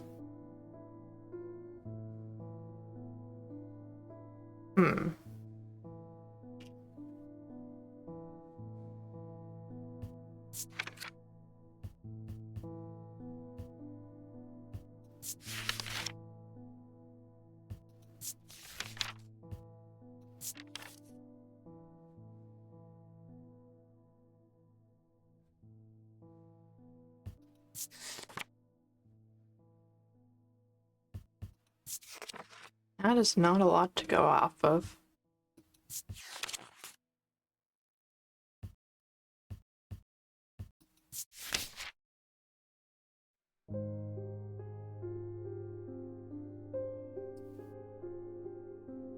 That's not a lot at all.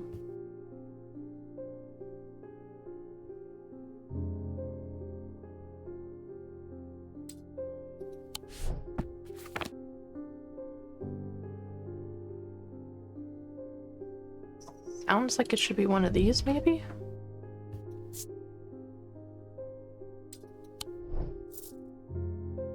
It's probably into gemstones then.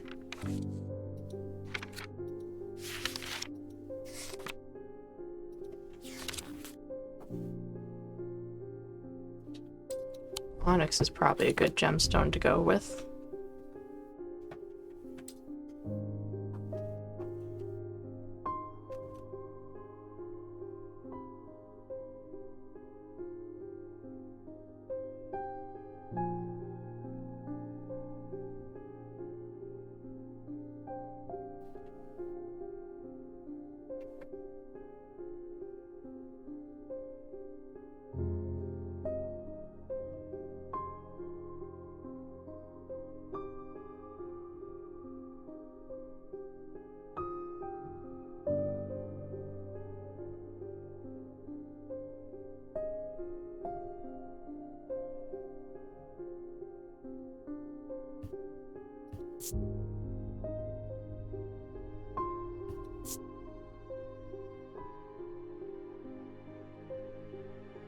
I'm not convinced this is onyx.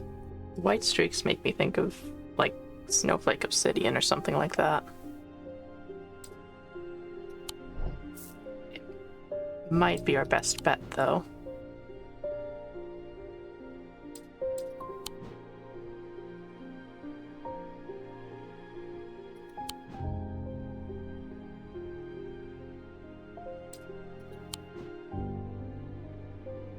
We don't have a lot of indicators here. Not that. Maybe symbology is more of what we're after?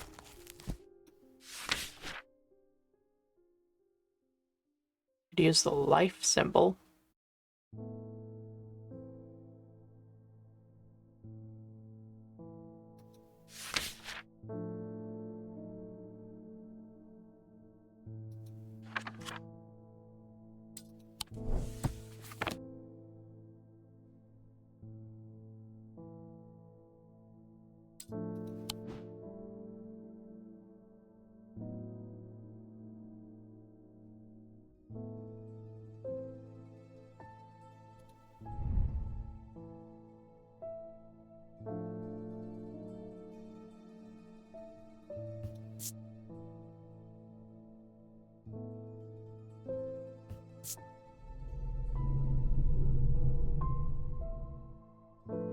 That's interesting how you can actually hear that.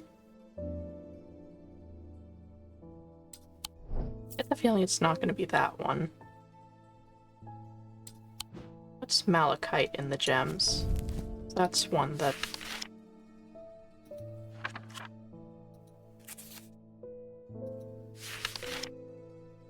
With the eye stone of sight, so it's probably not that.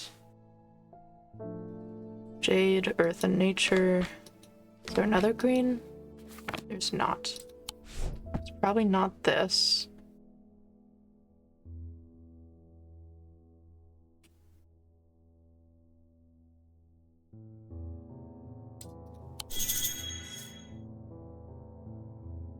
Symbol book could be a good place to start.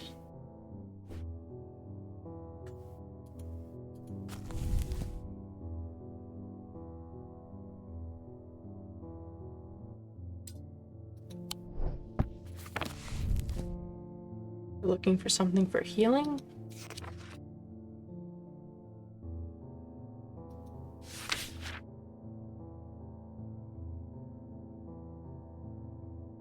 A rebirth could be it.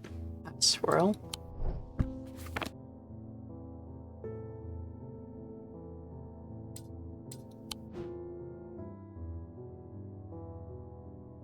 Don't tell me it's this. Seriously, what the heck is the witch's finger then?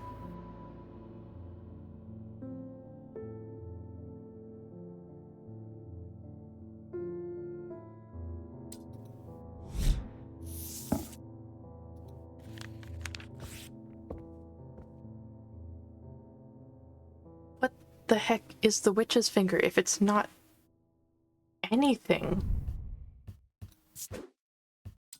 Wait, hold on. What was that actually? Neferquant.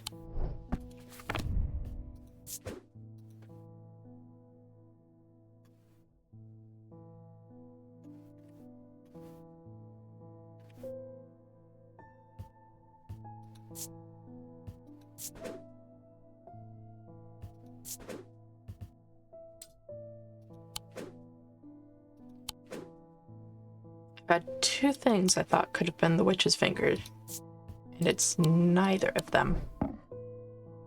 Somehow.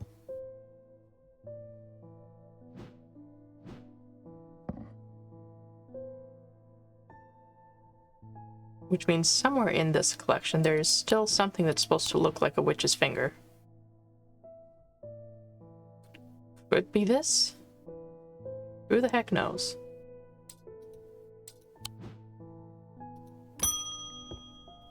Hello, Mr. Underhill. Please do pay us a visit. We have some items that we're confident will be of interest to you. Okay. The Twinnings, artisans of wood, iron, and clay. So, is the next game gonna be strange wood carvings? Because the last game we got a visit from a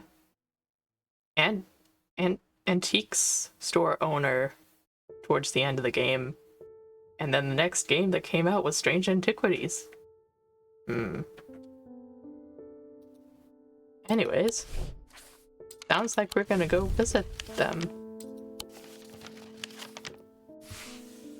2 Market Avenue, Undermare. Market Avenue. It's over here. Looking for the Twinnings, which is 15.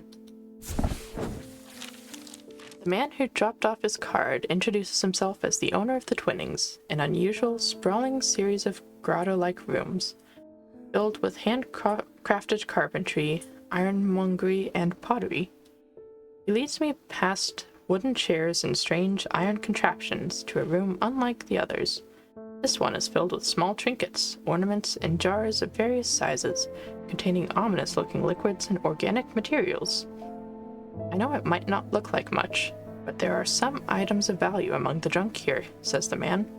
Take your time, and let me know if you find anything interesting. 2 hours later, I have indeed unearthed something very interesting that I'm keen to take back to the shop for further investigation. Oh. Oh, that is very interesting.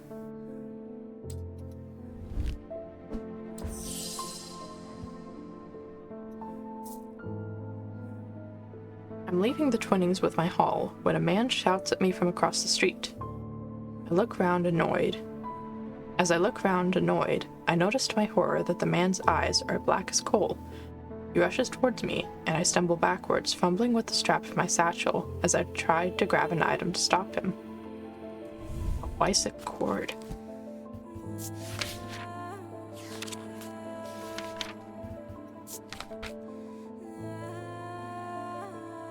These simple-looking items do not produce a Wysick field. They belong to the diurnal branch. Cause a freezing effect in the body, earning them the nickname Medusa stones. Fortunately, this effect is not permanent.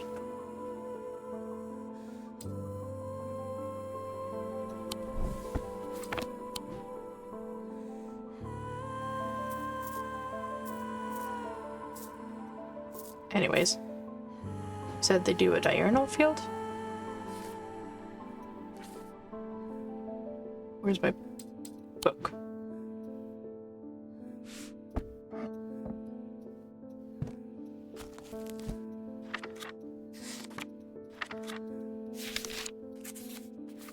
Too far.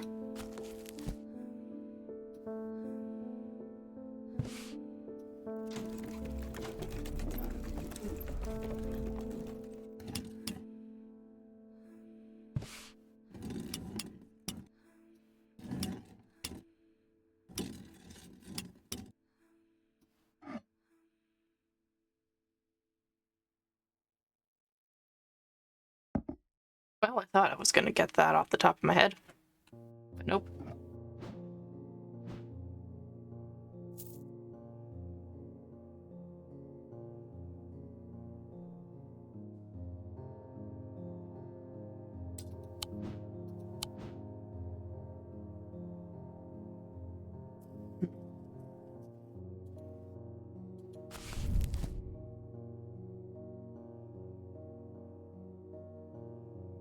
Nicknamed Medusa stones.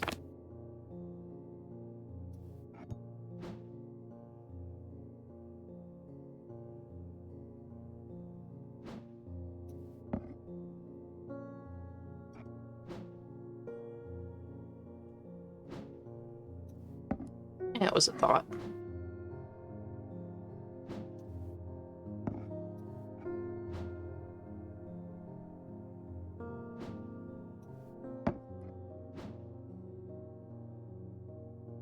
I don't think this one has a field at all.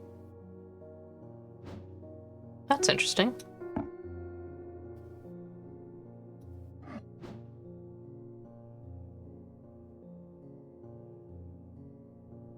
That one definitely has a diurnal field.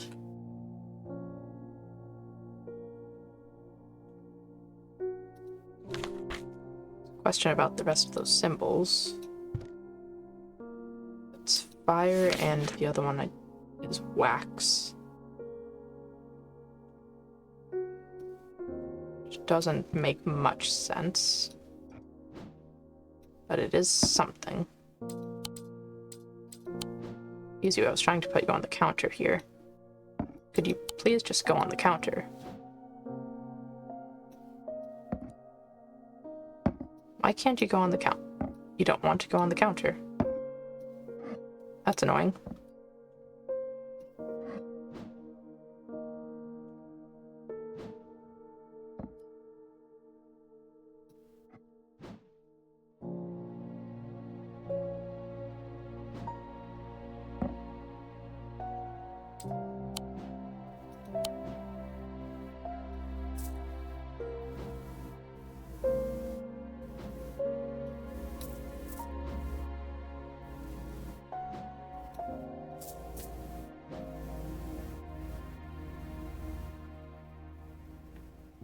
That's an option. Doesn't have any symbols to go for, though.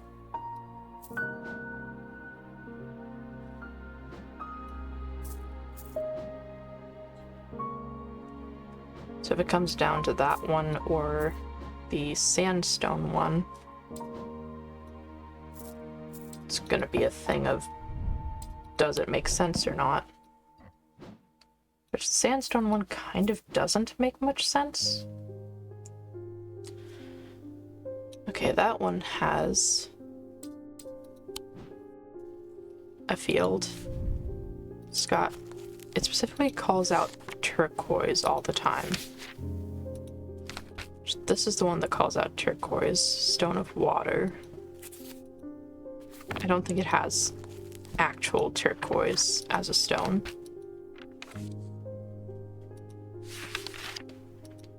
Nope. And that's pretty much the only actual identifying thing other than bronze. Which isn't exactly on here. So that's technically an option.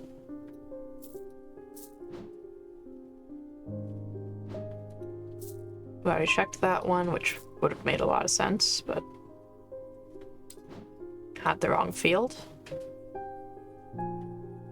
So we've got this hand, this guy, which seems important, and this guy.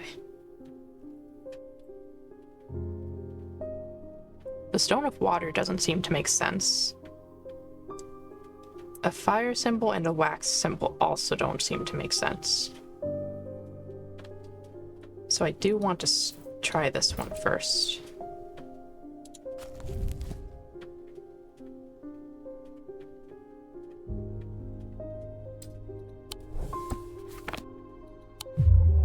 That is wrong. This is made of stone, so a Medusa stone would make sense. I am very close on my Rising Dread.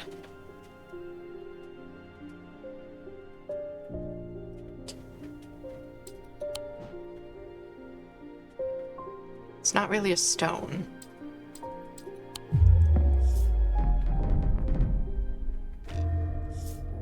A deep fear has taken root. I must break its hold over me. Here we go again. This was the dice game.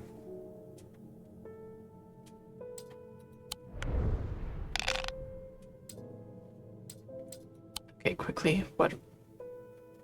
The goal is to break the seal and match dice symbols to a section of the seal to break it. Stars are wild, they can be any symbol as long as they're all the same. Roll the dice as many times as you like. Click dice to lock or unlock them. Right. So...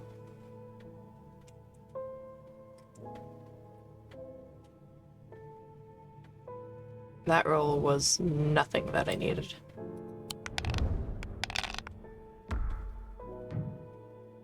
Heck. I need the cat.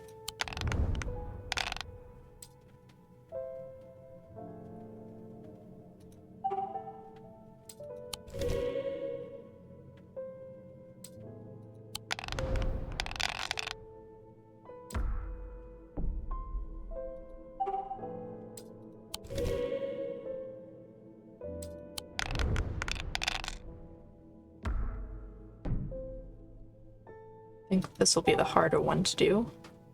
So let's do that one. Then we just need a sun symbol.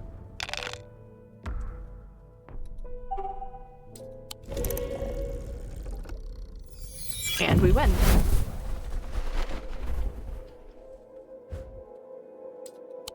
I don't think I ever got to that point in Strange Horticulture.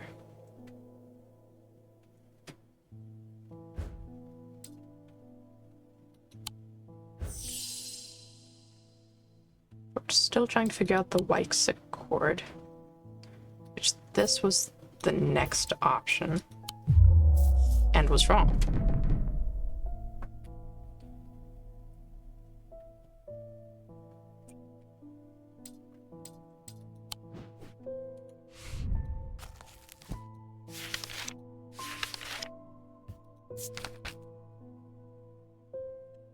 Onto the diurnal branch.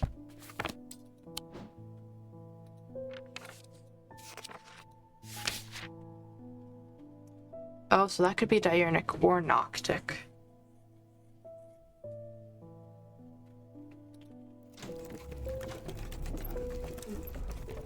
Well, we've eliminated all of the diurnic fields that we have available, so... whoop. Just make you sit over there.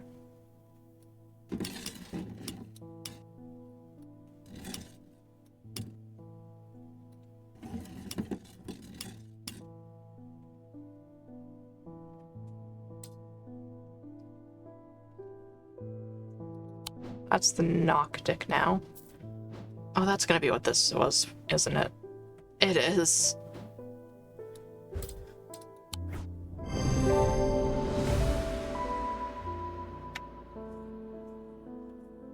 Yep, if I had just read that as diurnal branch instead of diurnic, I would have gotten it.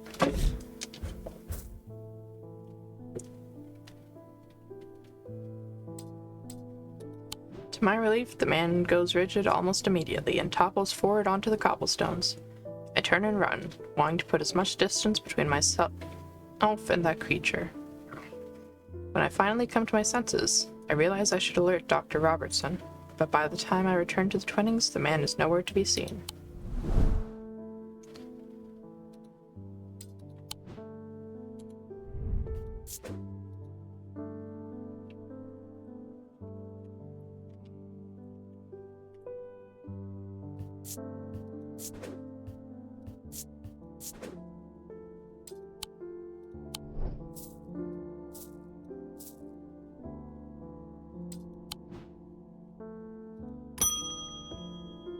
Hello, Mr. Bishop. How can we help you? Something bad's about to happen. No shit. Ravens know it.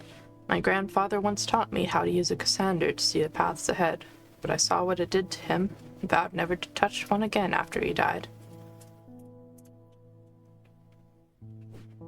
The gnawing worry of what is to come has become too much for me. Cassander.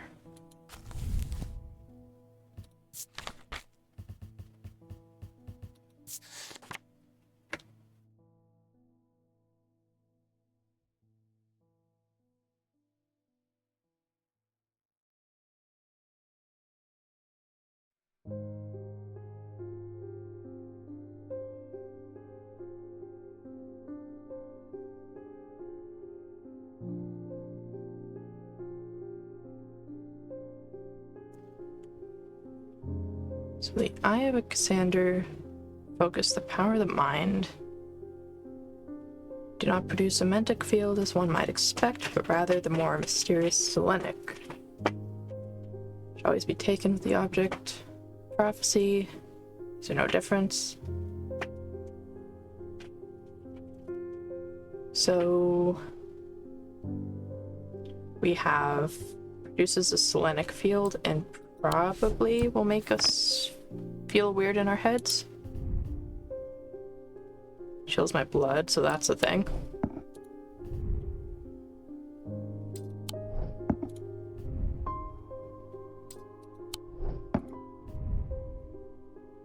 Unsettling. The eyes seem to pierce my soul. Well, that's interesting.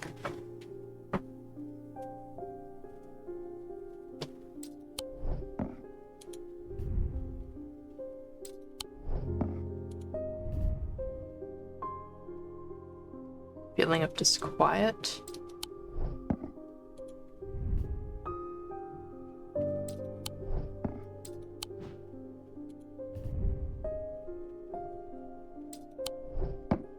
So we've got this one, and this one have some sort of feeling so far.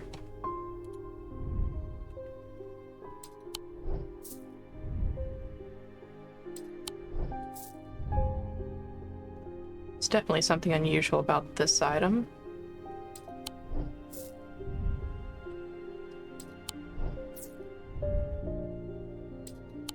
I'm guessing none of the regular ones are going to be this guy. Causes me to reflect on my own morality. Don't like how this makes me feel.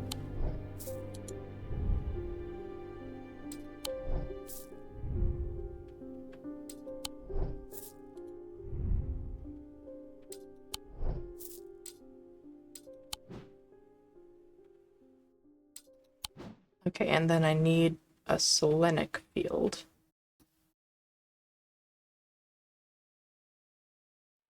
That's just the compass. Thought I was covering something important. There, the triangle, and at the top. So this one has the wrong field.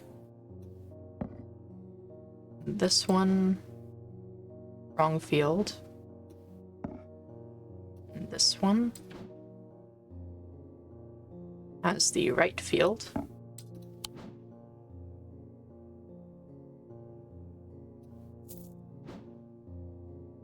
Wrong field. We had literally just found out. Wrong field.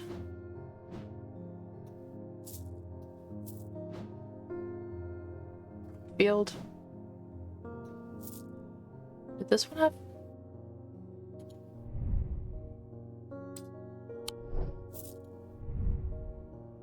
I thought one of those had something. Staring at the symbol makes my head swim.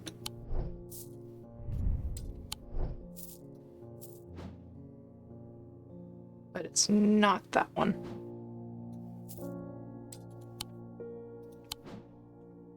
What's...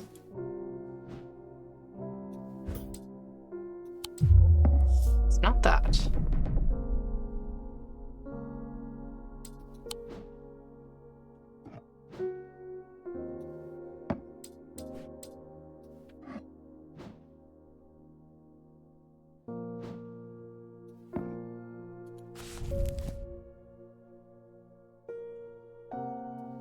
The eyes of a Cassander.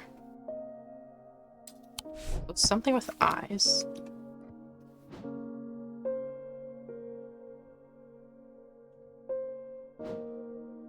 It did say it had a selenic field, right? It does.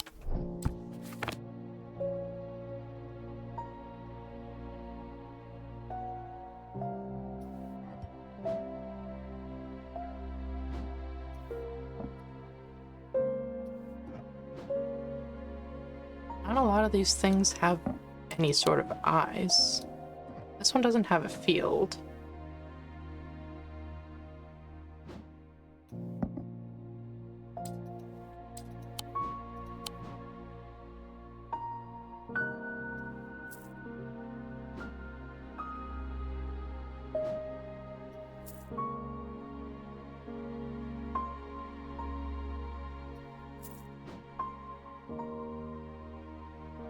Could be this.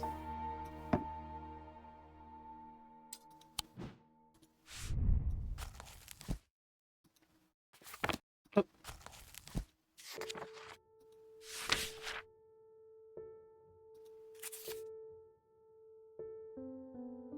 I don't think that's malachite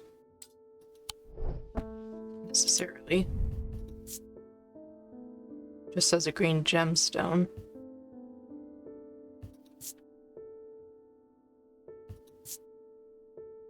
It has eyes and the correct thing. Correct field.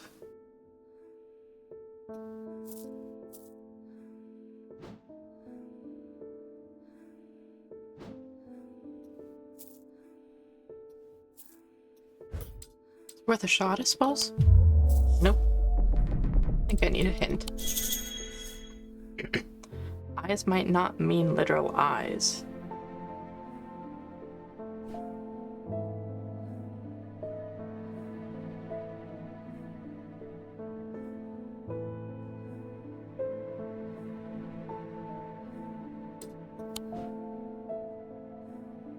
Okay, that doesn't necessarily help.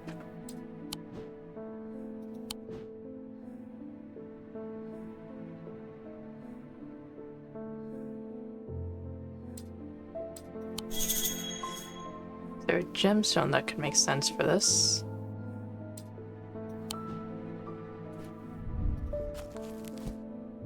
Malachite, probably.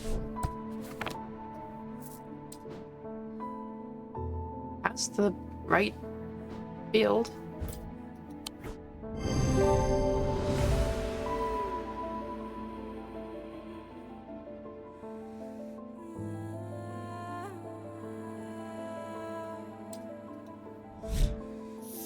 Sure. I think that one might have been a bit of a stretch, but sure.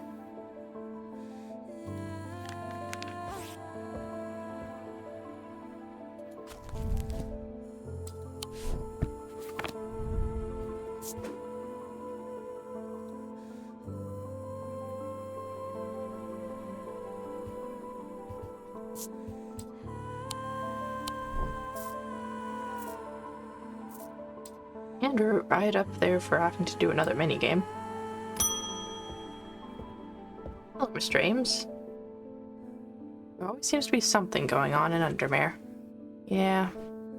Sooner I can get this sorted and be on my way, the better. My uncle gave me a ring, and I've had nothing but bad fortune ever since. I think I'm starting to think it might be cursed. Is there any way to uncurse it? Probably.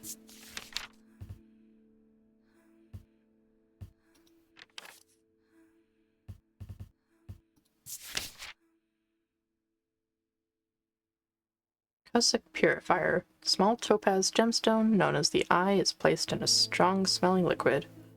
Small tokens such as rings, or amulets perhaps, submerged in the liquid and left for a full cycle of the moon are cleansed of simple, imbued curses or hexes.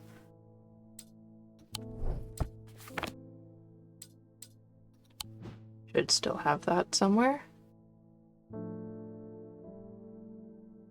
There we go.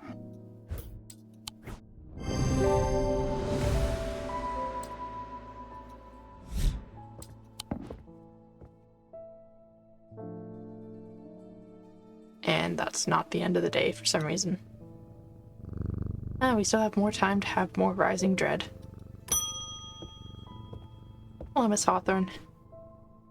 I've been researching ancient customs, particularly those relating to thaumaturgy, and I am fascinated by the use of objects in ritual ceremonies. If you are able to get your hands on a gris, I would be very interested in studying it further. I might have one of those.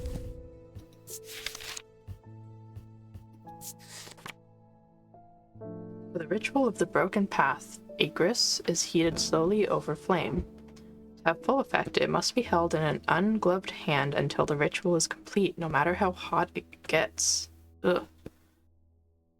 That must be a painful ritual. The ritual should not be performed by those who have not studied the Wysick art. It is common to suffer burns, but when done correctly, it should not be painful. Well,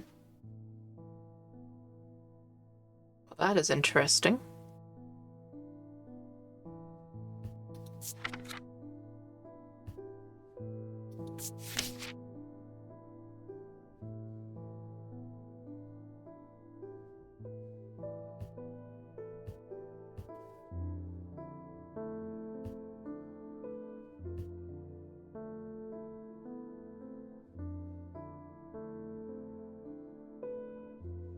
Don't think that's going to give me a clue, unfortunately.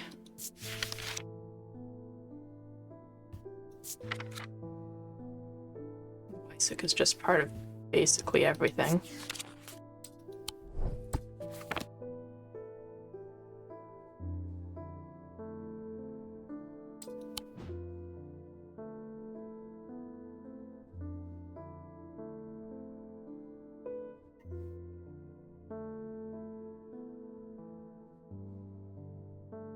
I'm not even sure where to start with this one.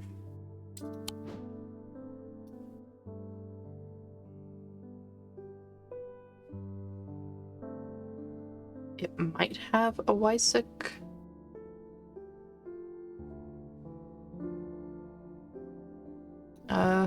Field?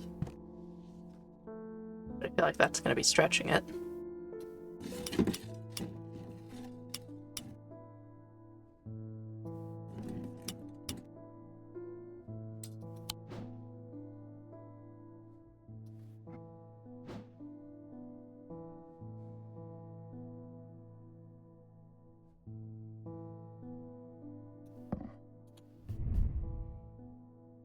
Chills my blood to hold it.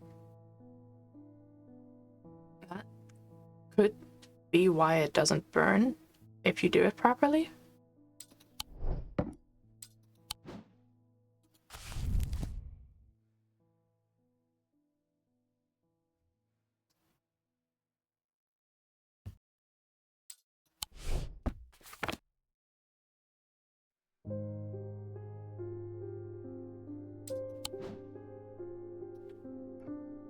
I am very low on...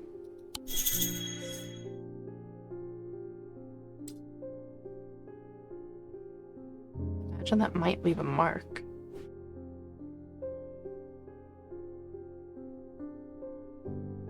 Is it saying to look for like a burn... Oh, a burn mark.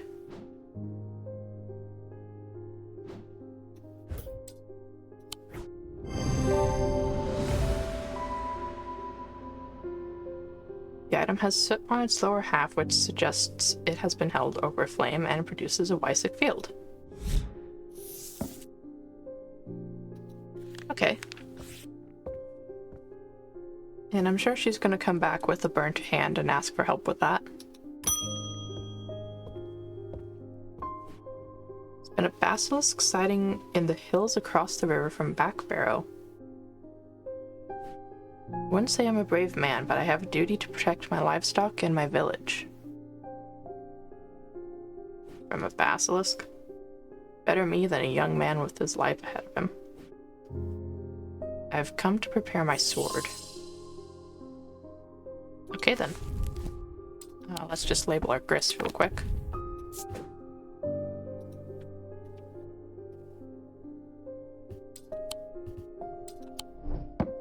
Which is a perfectly normal statement that normal people would say. What in the world would we... Basilisk.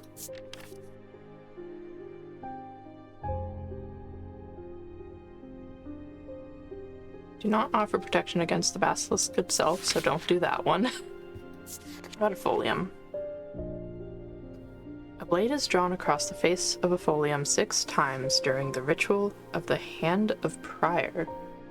Rare huntsmen and those wanting to prove themselves performing this ritual before seeking out the basilisk, as a folium blade is the only known way to pierce its thick armor.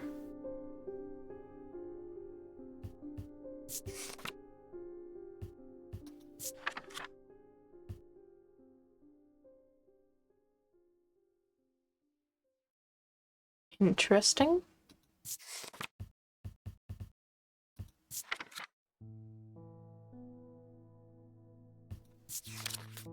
Not a lot of hints here.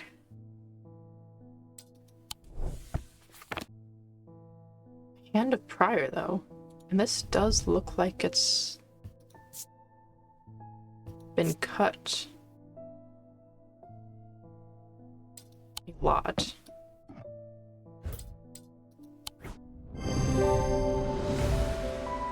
Yep, there we go.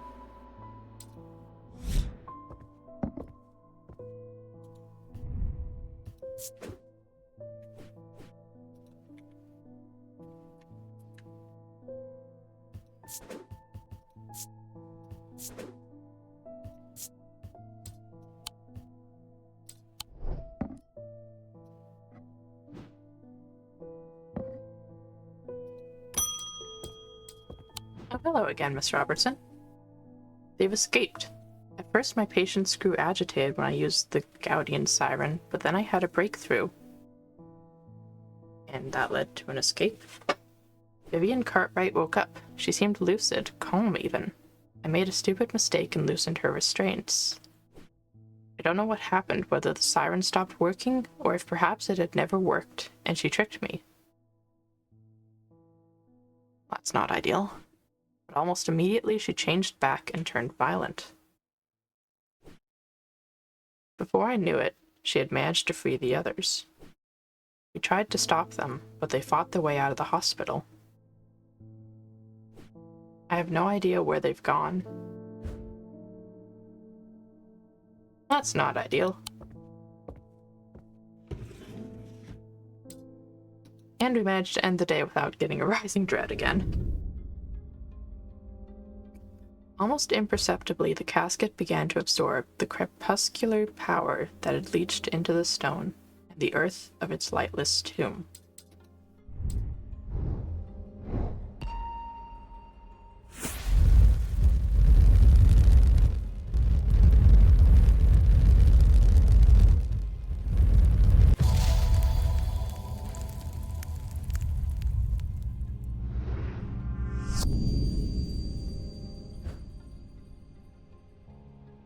Interesting.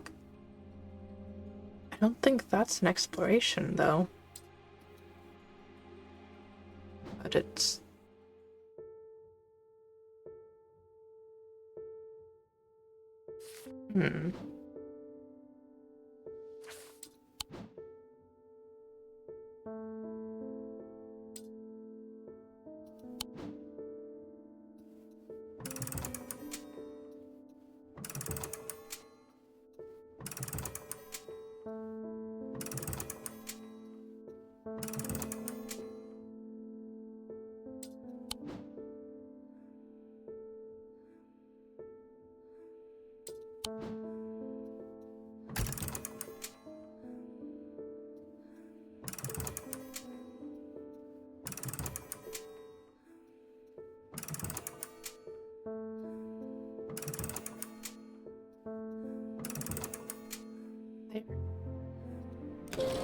And the moon is half full on the right.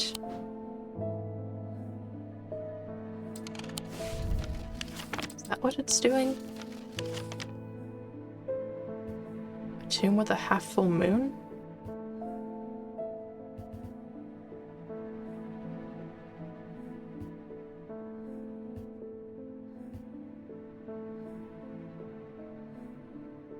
If it is, it's certainly not shaped like that.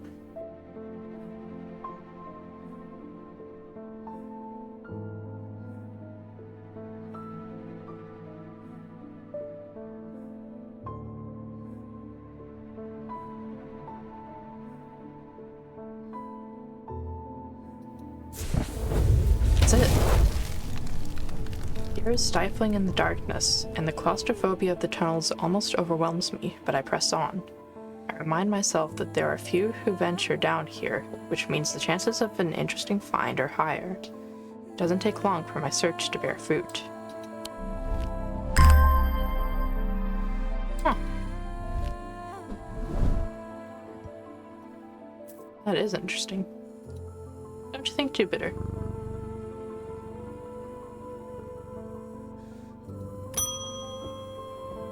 Hello again, Mr. Thaddeus.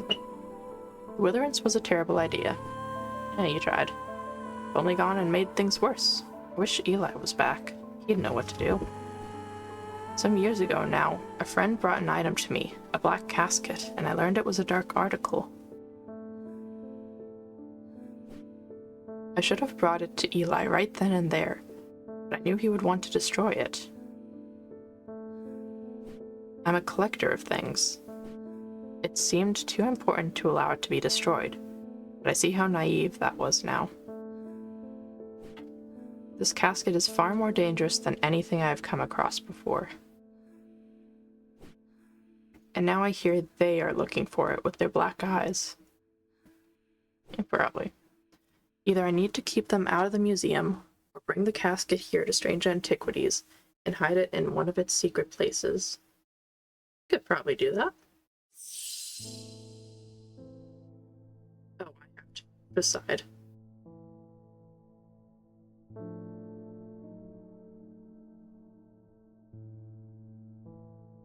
Oh, what's a Dread Vibant do?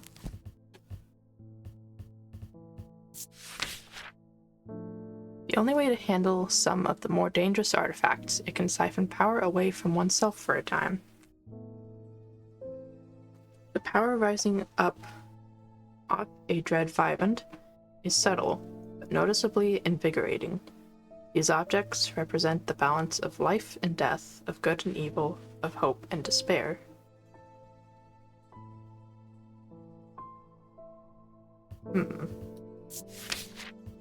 And the other one is a Lunima.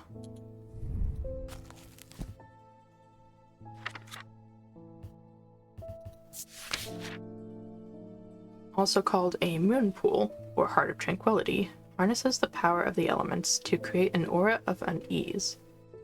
They can be used to keep people away from places they are not welcome. There's a superstition among thaumaturges that says that a Lunima should not be used when the moon is full. It's not known where this idea came from.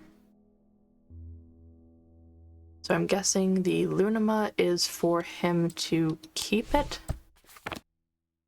and keep them out, and the Dread Vibant is for him to transport it.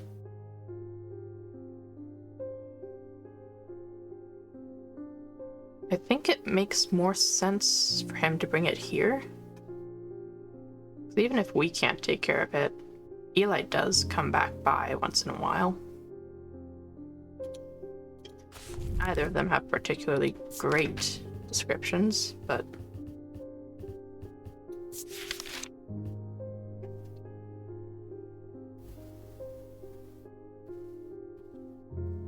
subtle but noticeably invigorating.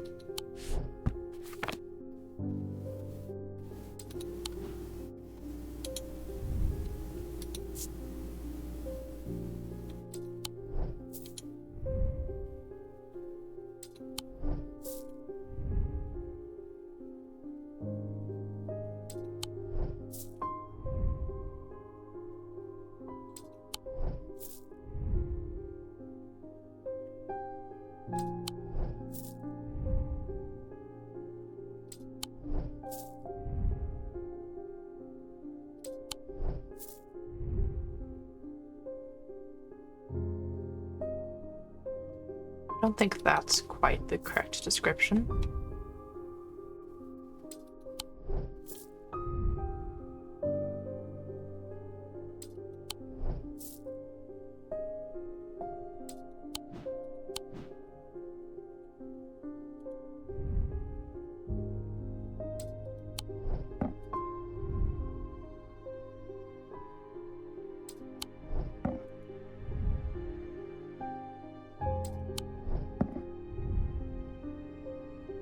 A feeling of disquiet lances through my body.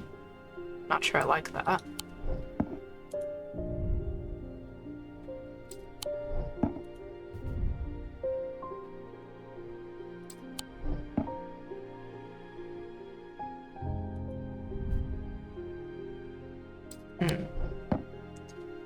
None of these quite match the description, I don't think. Subtle yet invigorating. have any notes I still need to...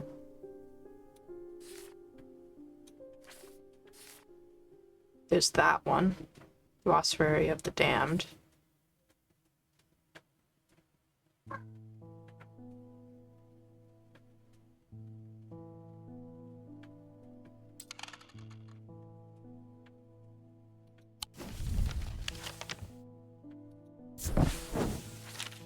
Don't mind me, just gonna do a quick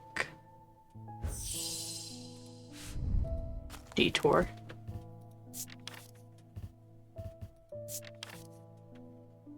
It's a depiction of a candle on the surface. Oh, fire and wax. Ah, right. Right. So I did have it.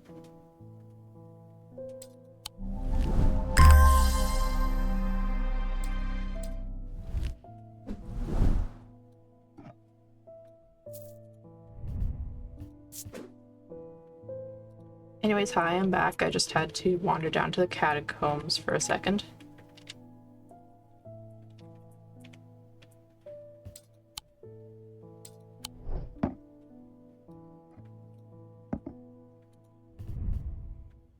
Gives me goosebumps. I don't know if that necessarily fits.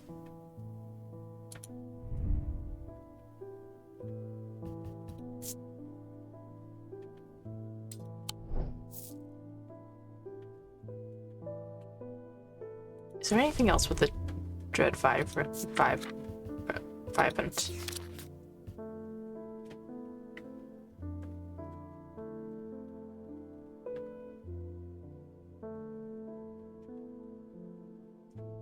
Balance of life and death.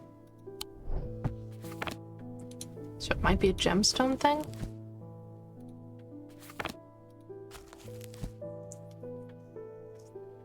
It's amber for fire and light, heat and life.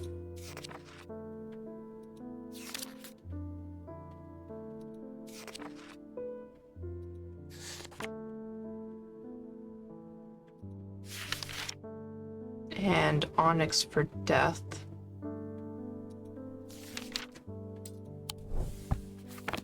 So if it's gemstones, it should probably be amber and onyx.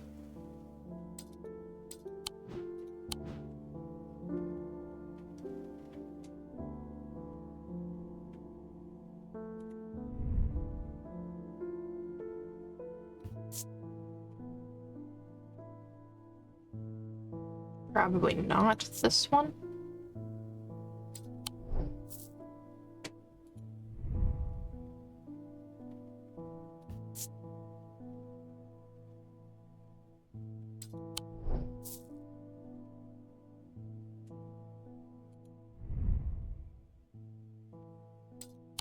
Got that guy for pretty much the whole game. Not sure about it.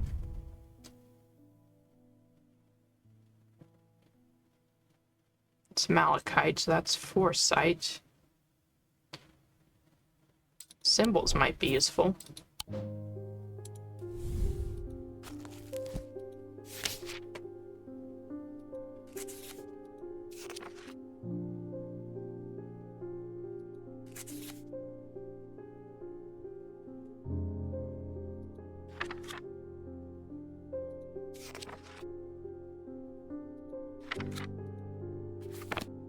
Nope, I skipped right past him, didn't I? I think that's heat. That might be heat and cold, is what they're doing there. Which are opposites.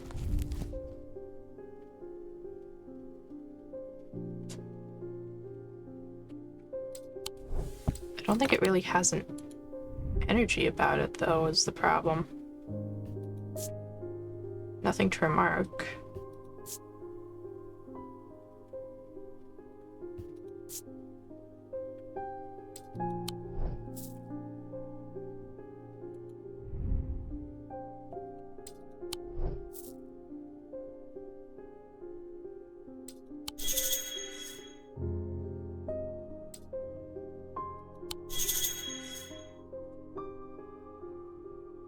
Two opposing concepts. So this could be it. It's not. They do like using life and death as the example there.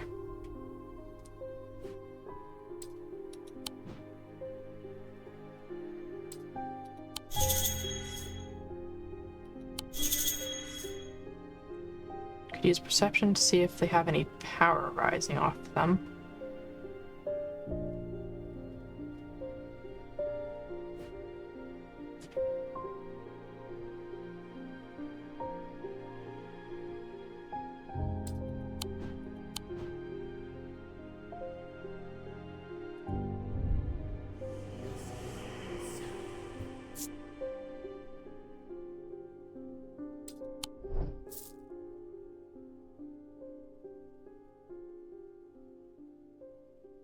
I guess it's possible I don't have the Dread Vibrant, which would really friggin' suck.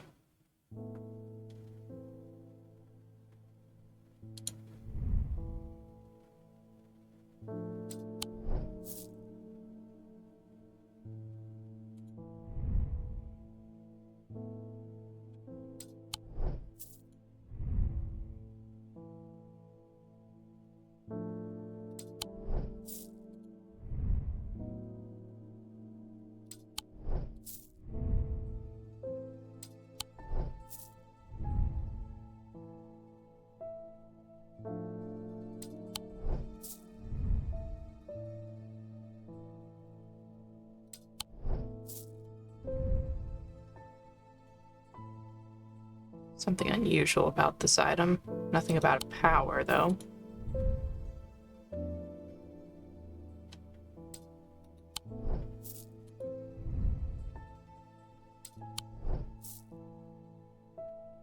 I don't think I've left anything anywhere.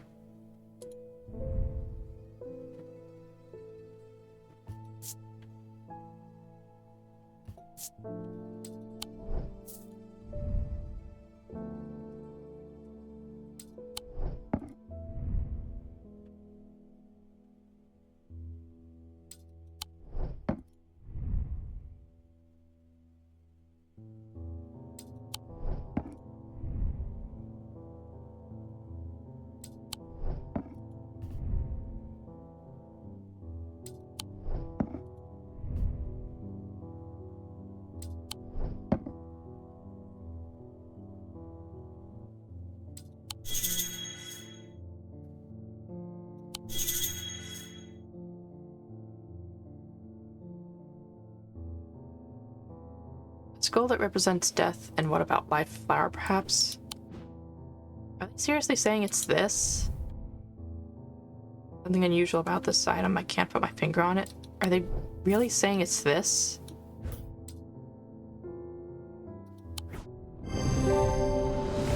That's the Dread Vivant.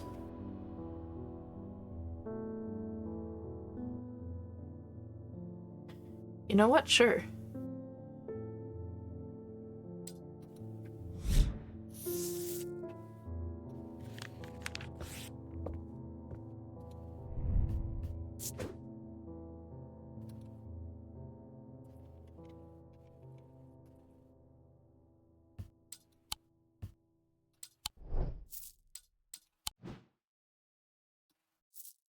And you get to go in the corner for being a pain.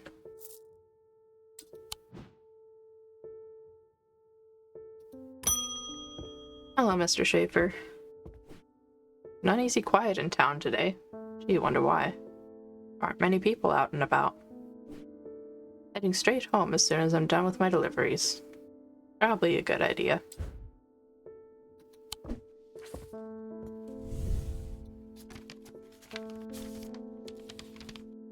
I've recently come into possession of a number of texts on the subject of arcane artifacts. You're welcome to them if they are of any use to you. If I don't hear from you, then I will donate them to the library across the street.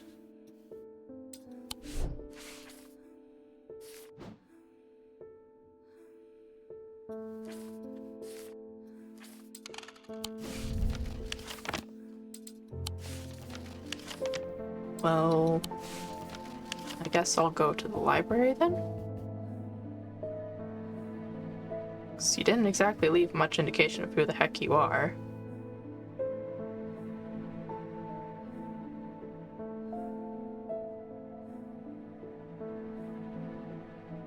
Oh, unless I'm supposed to go across the street from the library. It's 26?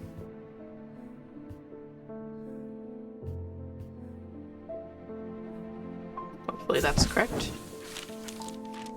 Several of the scrolls look promising, but they're written in Daedric script, and my understanding is too rudimentary to make use of them. If Verona was around, I'm sure she could translate them, but she isn't, and I can't.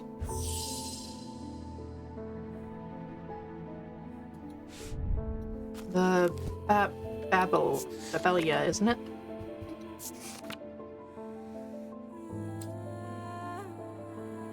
Yes, Babelia. Where did we put that? There. The effect of the Babelia makes my head spin, and I close my eyes tighter for a moment. As... Hi Stella, thanks for the follow. Or nocturne naps, as you are called here. A second.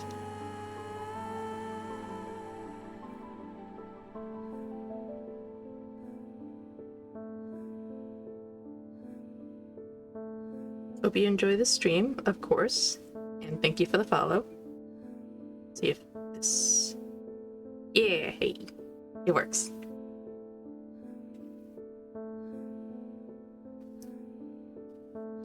Hello, very cool streamer.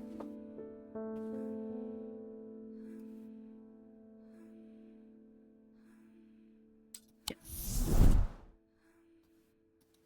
Ooh. Got some cool documents. Very fun. Of course. I like watching your streams, so I might as well. Always nice to have a fellow streamer visit. Hello, Miss Bryant. With all that's been happening in Undermere, I picked the worst week possible to lose my Brigic charm. Hope you have one I can replace it with. Probably.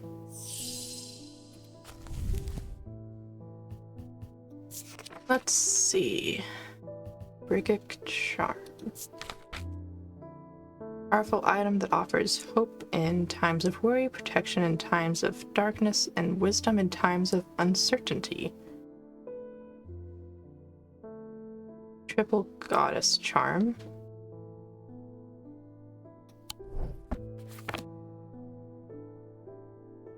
Oh, probably this.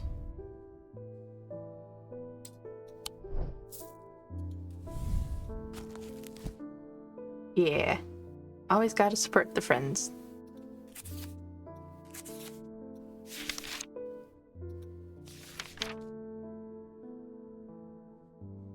Dawn of Earth and Nature.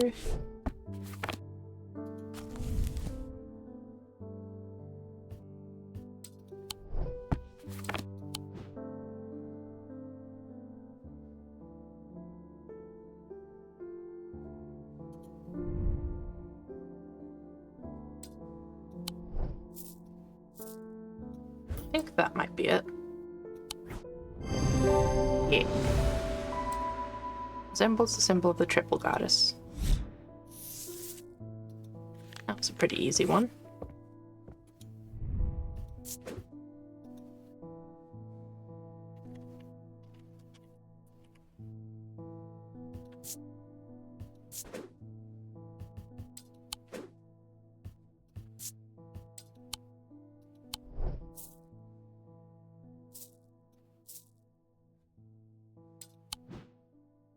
Alright, next. Eli, you're back. Sorry, I did not intend to be away for so long. I trust the shop has not been too much trouble. Just a little bit. Learned a lot from my time in Oxford. There's a powerful dark article here in Undermere called an alien casket.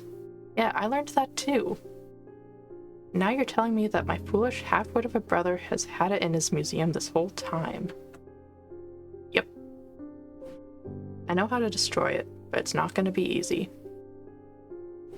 Whatever happens, it must not be opened.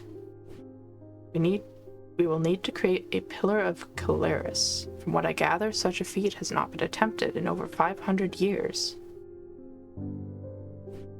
I just hope there's enough time to prepare. I'm afraid I can't stay, but I'll be back as soon as I can. Ah, jeez. Leaving me alone with the mess again. The Pillar of Caleris is a powerful blast of energy that can consume the darkness. In my opinion, it's the safest way to destroy powerful dark articles. It can only be produced at a place of significant atomic convergence. Strength and weakness, light and darkness, align the opposing powers at opposing compass points. With Korchin's light, the strong will be made weak, and the dark will be made light.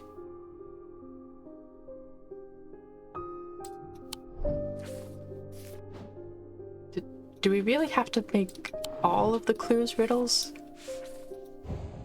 Like, we're trying to save the world here.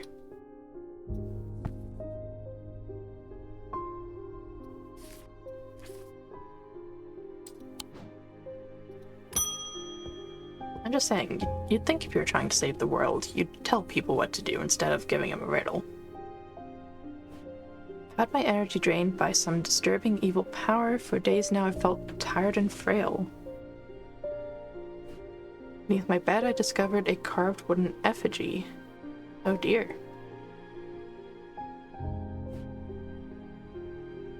Don't know who's done this to me, but all I want for now is to lift this feeling of weakness.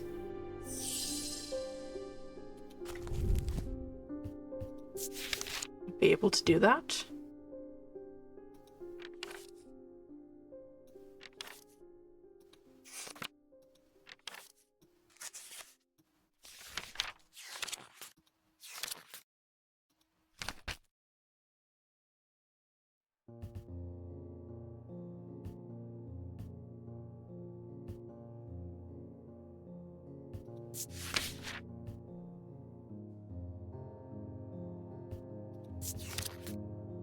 Probably not that one.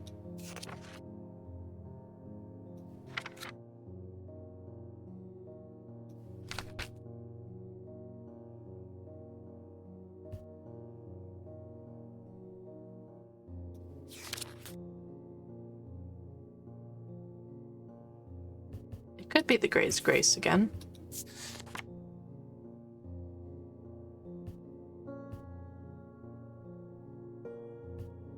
Yeah, that's for melancholy, not weakness.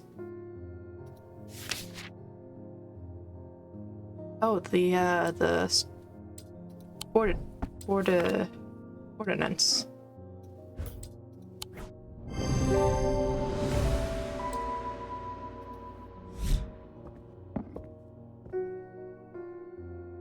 There we go. Didn't even have to actually look that one up. Oh, you're like a bloodbeck. The nameless ones are restless. I'm ready to hear their voices. Sure. I know those scars. I know those scars. I'm actually surprised I recognize those. Anyways, bloodbeck. That is here. It was once thought that these objects could be used to commune with the dead, but it is now widely believed that such a thing is not possible. It is not known where the strange voice that emanates from a bloodbeck originate, but there are some who believe they are the voices of the nameless gods. Well, I definitely know I've been hearing voices from a few of these things. Which one was it?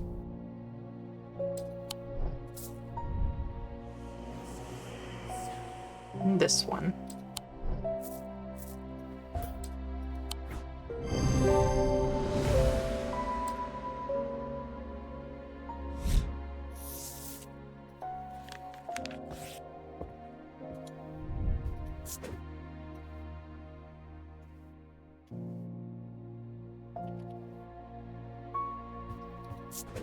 And red to match the name.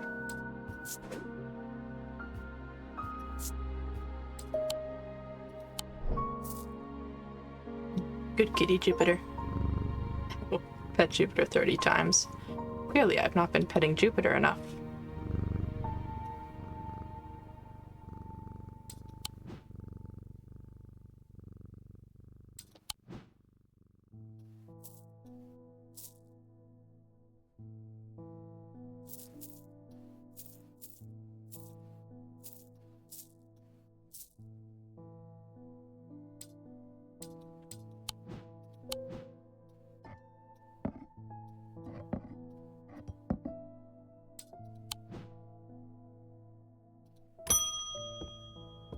Thaddeus White, you made it! I went to move the casket, but it's gone. What do we do? I heard Eli's back in town, but he hasn't come to see me, and if he's not here, then I don't know where to find him. Oh, you said he was leaving again. Oh god, what do we do? Okay. What do we do?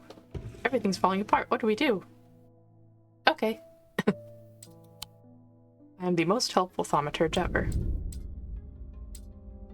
It festered and pulsated until it could no longer be contained. Some part of it reached out from the darkness, creating eyes so that it might find itself and hands so that it might open itself. The casket wanted to be opened.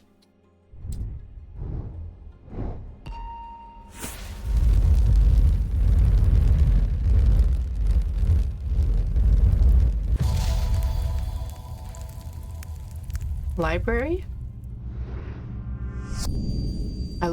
I lie below the books and scrolls on the esoteric and the arcane.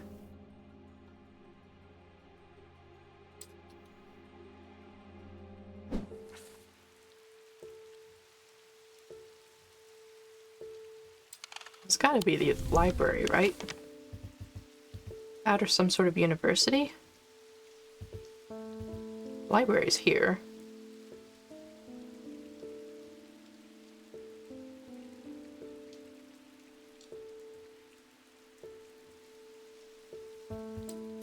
Do you have a library? He does. I'll start with the big library. Worth Library is a quiet haven of books and knowledge, its shelves well stocked and well kept. A place where time slows with every turn of the page. The librarian, Simone, sits at the desk, her focus fixed on her work, as always. I found some old books that dig into the history of Strange Antiquities, she says without looking up. Very old, you know. I'll be sure to visit if I uncover anything useful. Fortunately, that was apparently not worthy of a rising dread.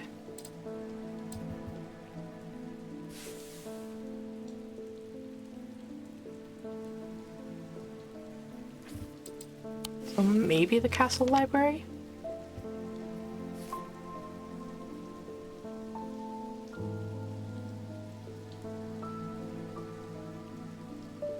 There's a symbol on the card.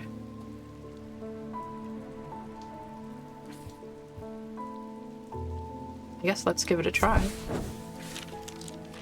Entering the library, I'm drawn to a dark alcove round to the right, bearing the title Esoterica and Arcana. I'm sure there's much to learn there, but sadly a cursory glance is all I have time for. Piled up on a reading desk, I find books on ornithology, alongside bestiaries of the old world.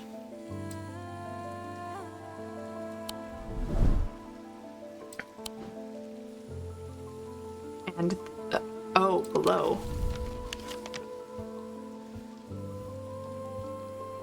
Which one, though?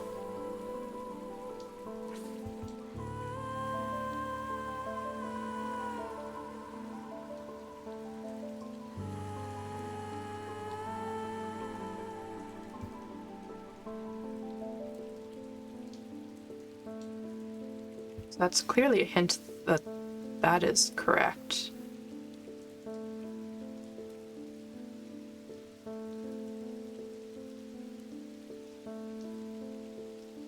Where do you go from there? In here?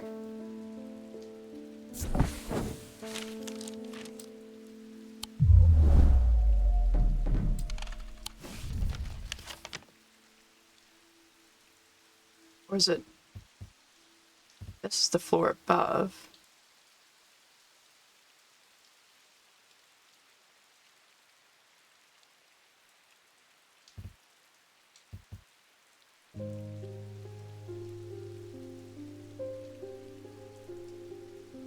There are way too many rooms below where the library is.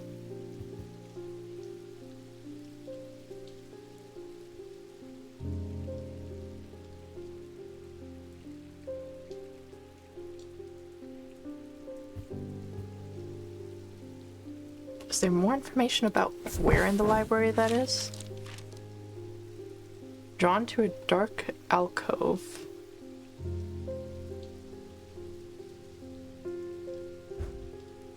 Okay, so it's back in that corner of it.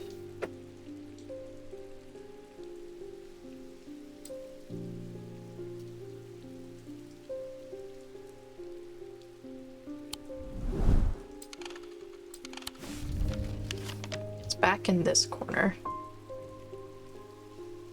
So to line up, it would be here. This was a mistake. Come on. That should have been exactly it. No, because that goes up there. That would be the hallway there, so it's here. Got it. Okay. Ooh. Tarot reader. Solve all clue cards. As I open the door, I'm hit by the musty smell of damp. This room hasn't been entered in some time. The corner of the room is piled high with scrolls of parchment and old books. Underneath the debris, I find something of interest.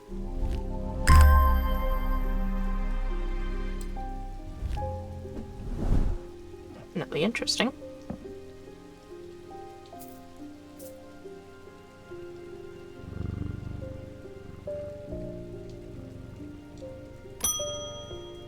Eli, you're back already.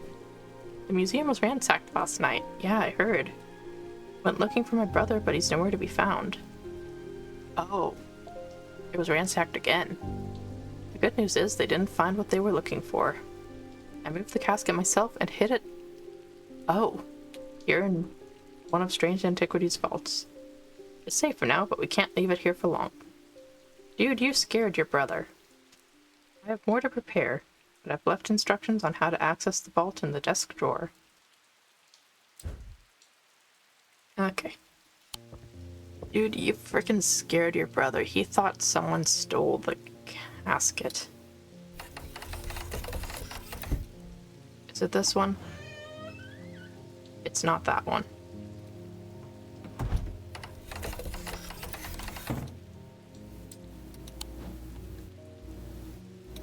Which desk drawer? Not that one.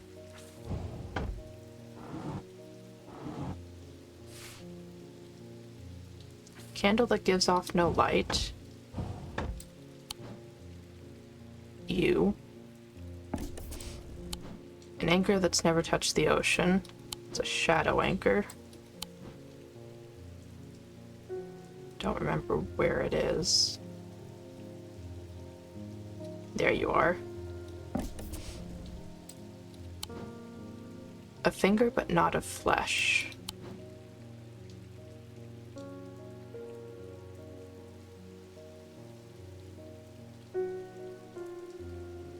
Finger, but not of flesh.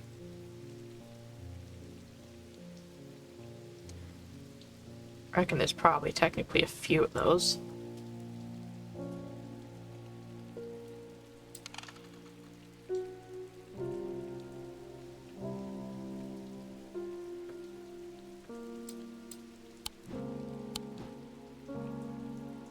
Oh, this is going to be the witch's finger, isn't it?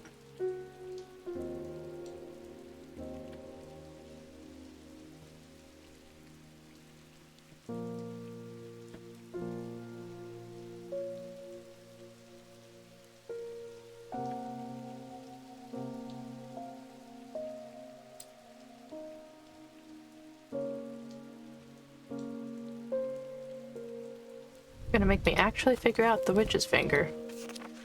After this entire time of thinking it was always something it wasn't.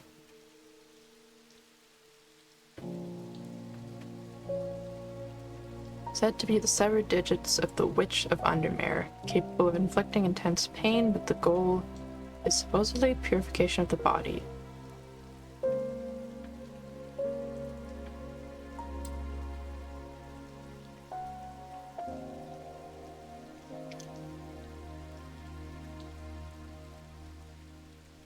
Not much to go on, but we do have a picture of a chapel with a tree and gravestone.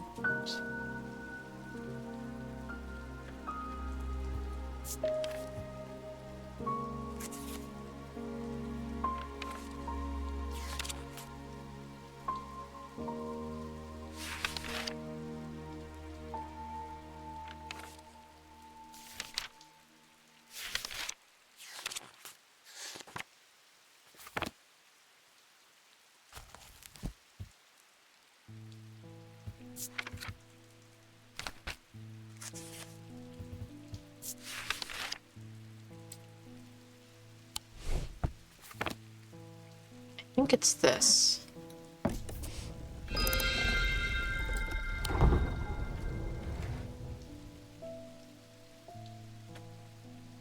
Okay.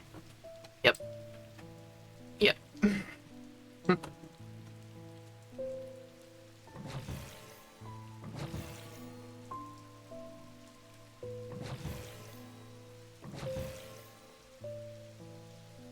Quite frankly, I should probably just leave this vault sealed.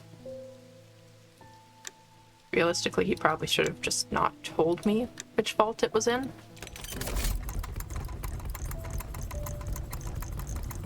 And there it is.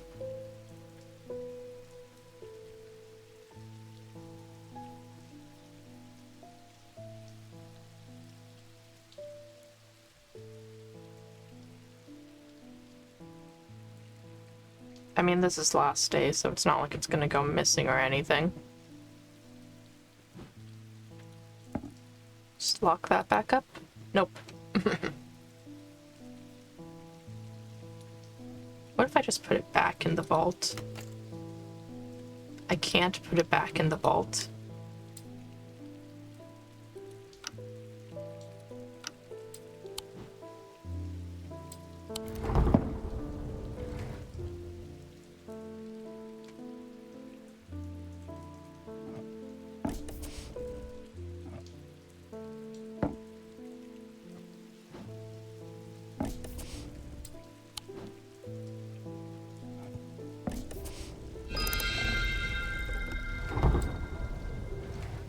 Nope, the vault is permanently unlocked. Okay. Okay, it lives there now.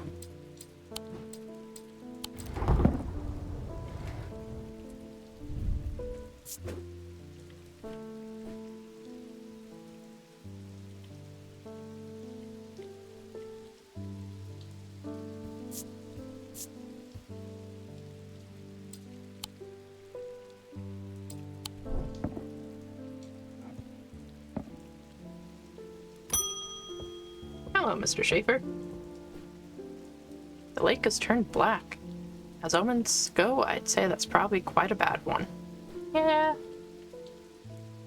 But the mail won't deliver itself. Okay.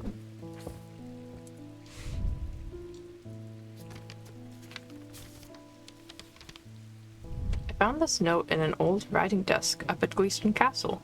I expect it will mean more to you. Fear in autumn rising in winter. It feels all too prescient as we hurtle towards winter and a terrible unknown fate.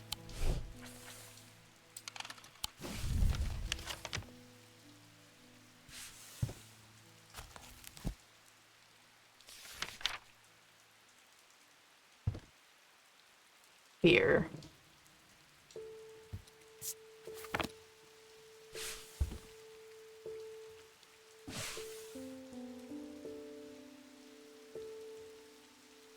Here's there. Rising in winter, it said? Not that one. Rising in winter. We are in autumn, rising in winter. I searched the room at the foot of the western tower quite thoroughly before finding a stash of papers. To my dismay, they are largely the scrawlings of a madman, but amongst the nonsense, there's some valuable information.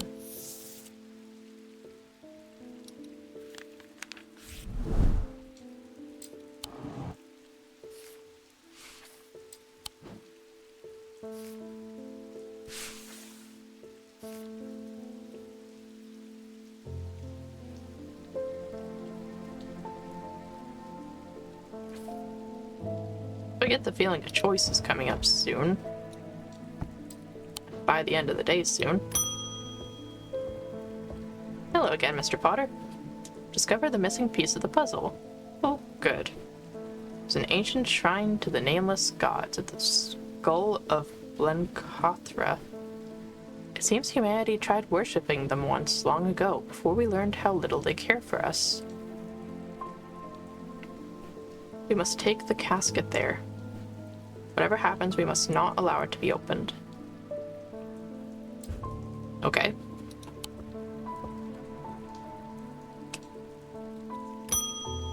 Hello, Eli. Any chance you talked to Mr. Potter on the way? And it's time to end this now. Bring the casket to the pit. Wait, I have to decide where I'm going?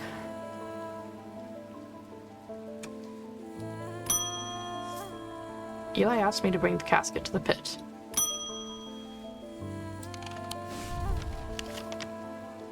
Where's the pit?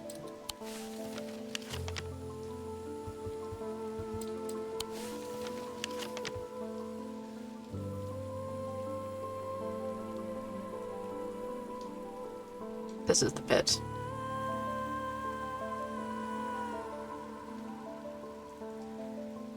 Wait, what about the guy who wanted to give the casket to the old gods?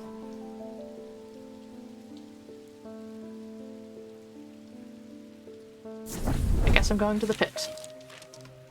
The sun is low in the sky as we arrive at the pit, casting a warm light across the treetops and the open fields. A solitary raven cries out from the tree line, and I look to the skies, but they're empty. The pit itself is an ominous sight that the otherwise serene atmosphere can do nothing to diminish. It is a scorched black hole, perhaps 5 meters in diameter, that has an unnatural look to it. This is a site of thaumic convergence. It's no simple thing to destroy an object of this kind. We need to set up opposing powers at opposing compass points, strength and weakness, light and darkness. And finally, we need the light of Fortune to blind them. Oh boy.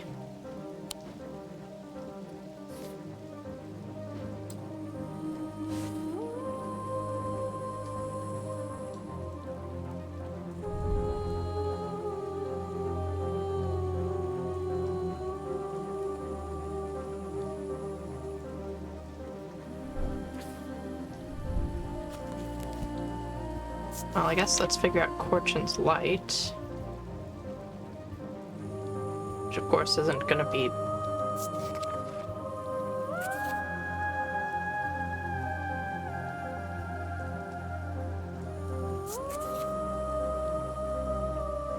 These are all used to call on the guile and wisdom of the goddess Corchin. She is the goddess of the earth, creation, and rebirth. It is maintained by some that these are not objects of power, but that they exude an imposing aura that is hard to explain.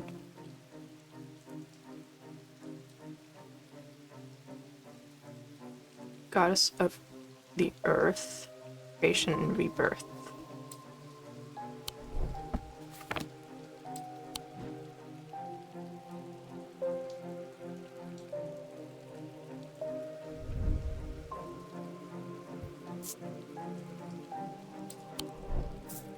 Okay.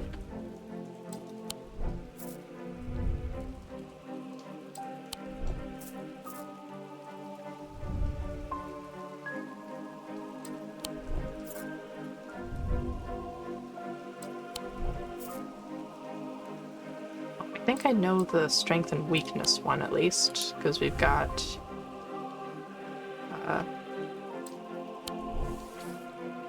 the ordnance. And then that one has an obvious opposite.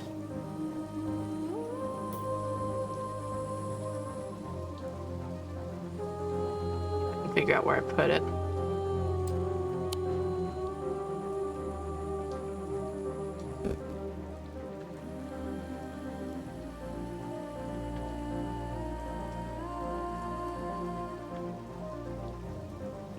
There it is, Witherance. And then dark and light.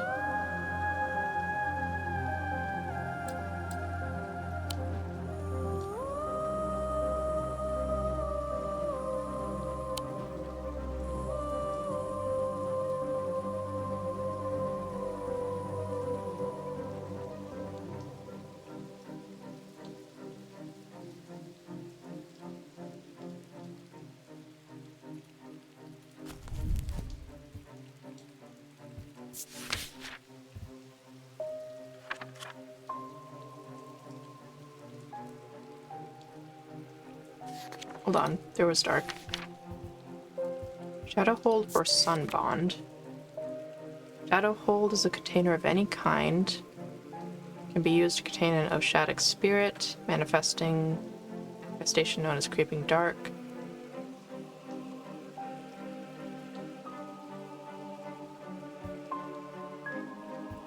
I don't think that's quite what we're after. Sunbond, maybe?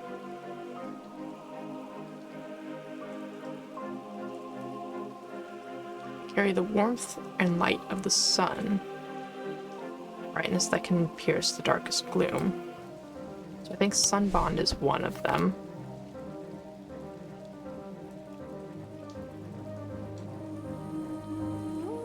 Should be up here.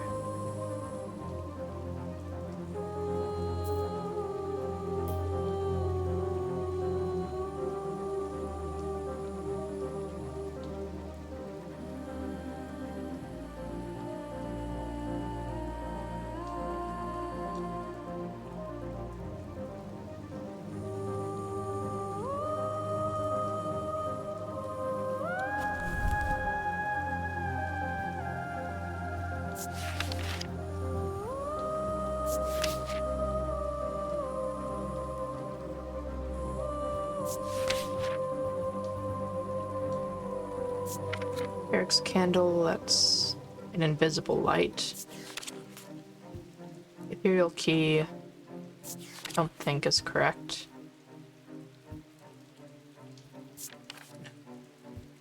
The light of Corchin. There it is, we need that. Despite appearances, these Noctic items have no connection to the League of the Amphician Heart. They are objects of considerable power that can turn darkness to light and fear to joy. Despite appearances, Noctic items.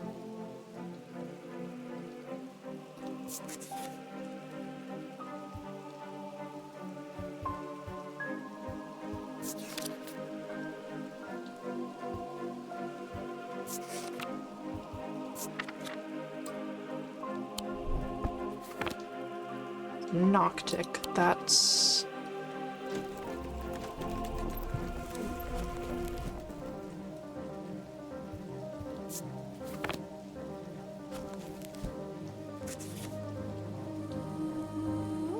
Noctic of the Night.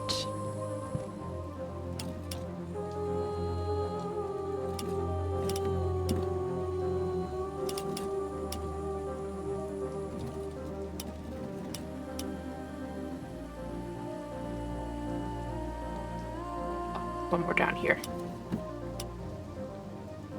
We need that.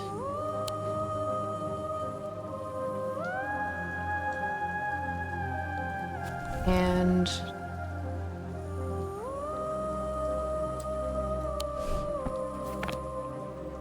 apparently look like they could be connected to the Amphician Heart. Might be snake related.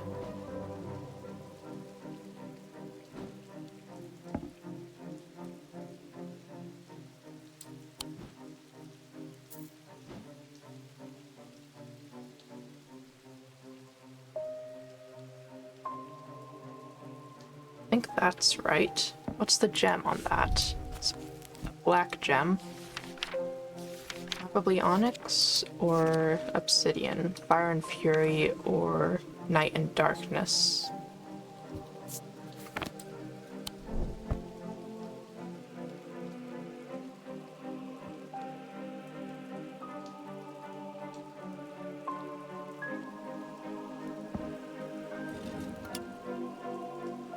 That's the right field, though.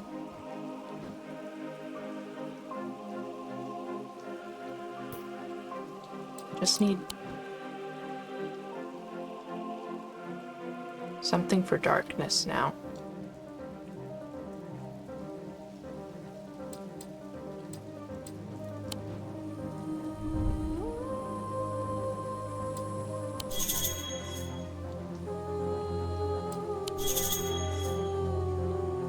Strength, we got that. Weakness, we got that. Item that creates light and another that creates darkness.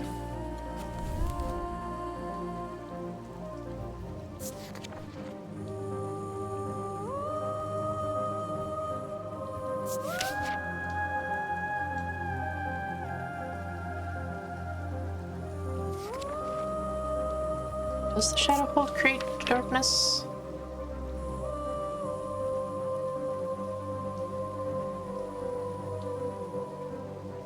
Shadow spirit, the manifestation known as the creeping dark.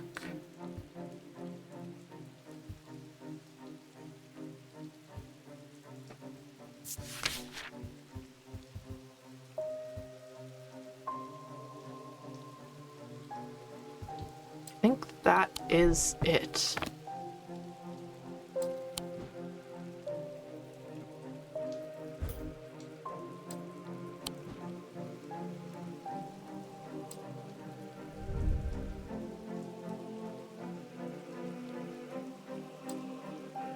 I think this is it.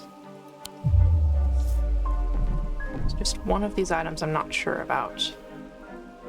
Yeah, it's probably... it's one of these two, I think. Sunbond, which I got. A Tenebrant cloak. What?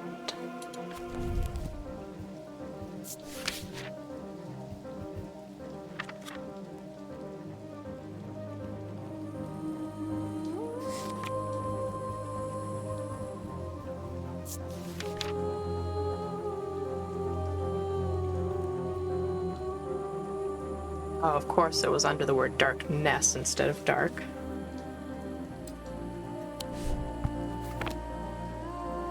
Okay, where did I put the Tenebrant cloak?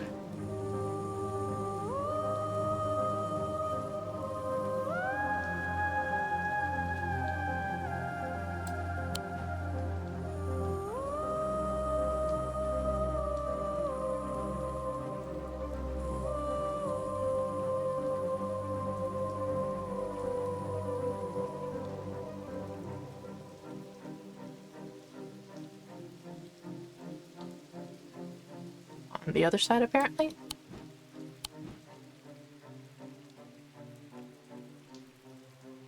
There it is. Eli inspects my work. His face shows little emotion, but he seems satisfied. Now the sun has finished setting, and only a hint of red afterglow remains in the darkening sky. The raven croaks his mournful cry once again, but this time there is a reply, and then another.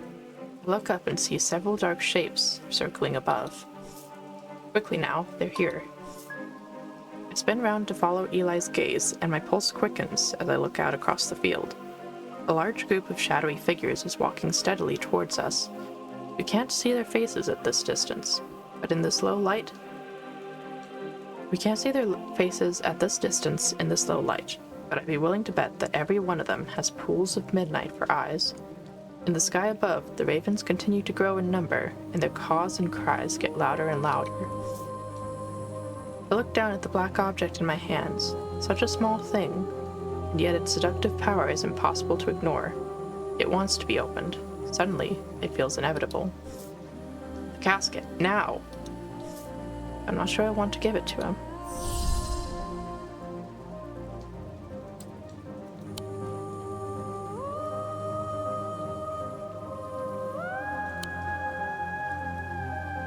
What?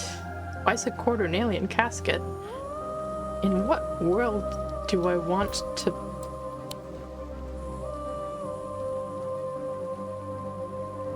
Oh, I guess that's two different endings. I can paralyze Eli, or I can give him the casket.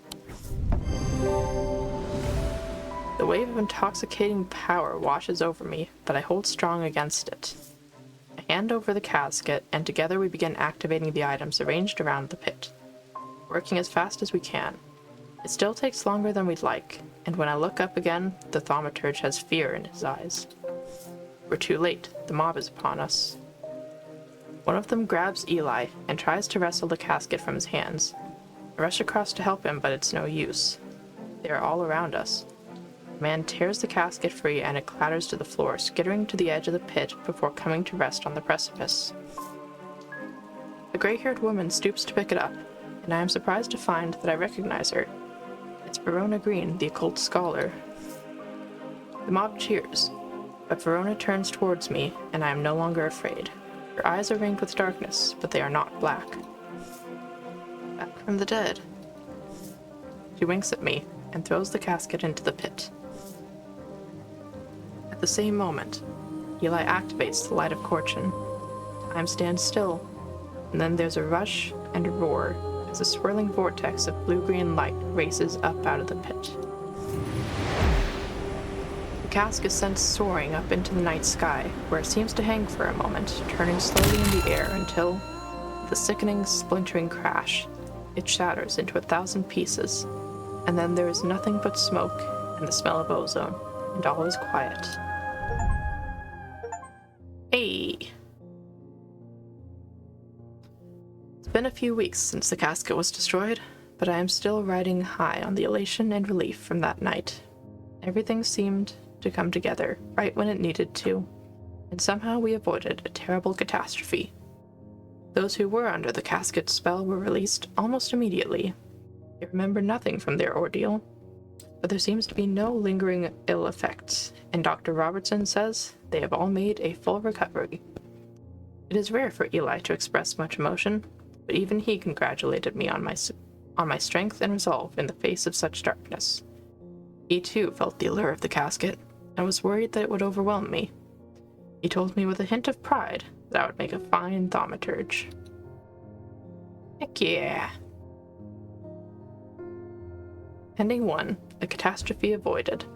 The casket has been destroyed, and Undermere is safe again. Sorry, Bonnie.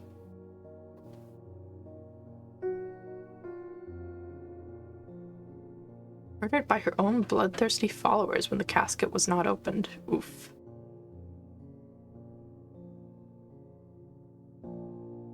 Jupiter rescued. Never recovered after falling deeper into the trance. Unfortunate. But at least all of the important people are okay.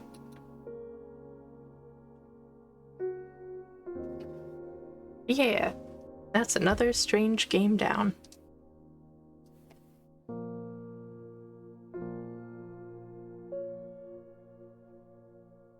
I will admit some of those puzzles were a bit much this time. I think there might have been a few too many pieces. I don't know. It was definitely a good game. They always are. And I'm kind of curious what would happen if I opened the casket. I kind of wonder if I would have been fighting Verona at that point. Because I already had saved Verona essentially earlier in the game. So would Verona and Eli have teamed up and still managed to destroy the casket? Or would I have successfully paralyzed Eli and then the casket got opened? It could have been interesting. I don't know.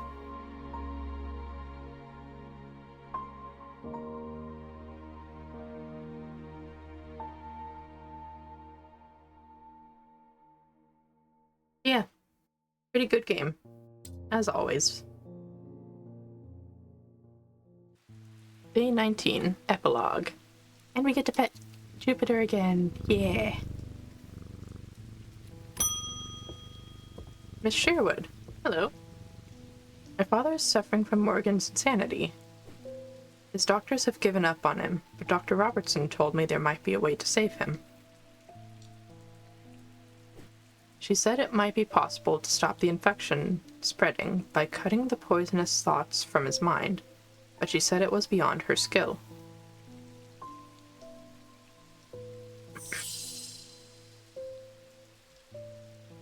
I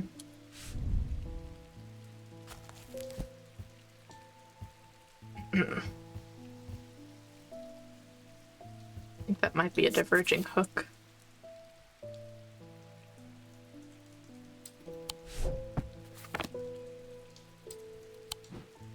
Luckily, I have some experience with that.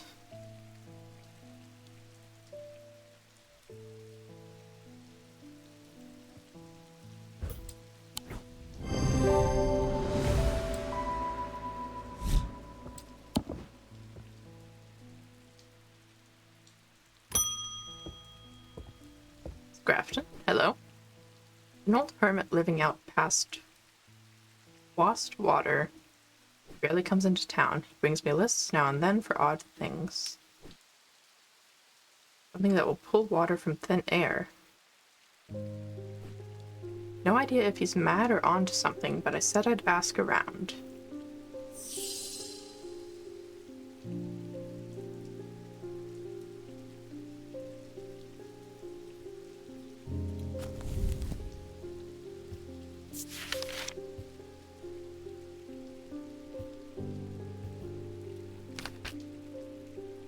Okay, so I'm starting to think this might just be an endless mode. So I'm just going to go ahead and call the stream there. Thank you guys for watching. As always, if you enjoyed and would like to see... Oh, I forgot to put my avatar on this screen. Whoops. Well, if you enjoyed and would like to see any previous episodes of this, or Strange Horticulture by the same game dev, you can find them on my YouTube channel at Roanoke VT. Or if you'd like to catch any other games live in the future, they will be on my Twitch channel at twitch.tv/Roanoke VT. Thank you guys for watching, and I'll see you next time.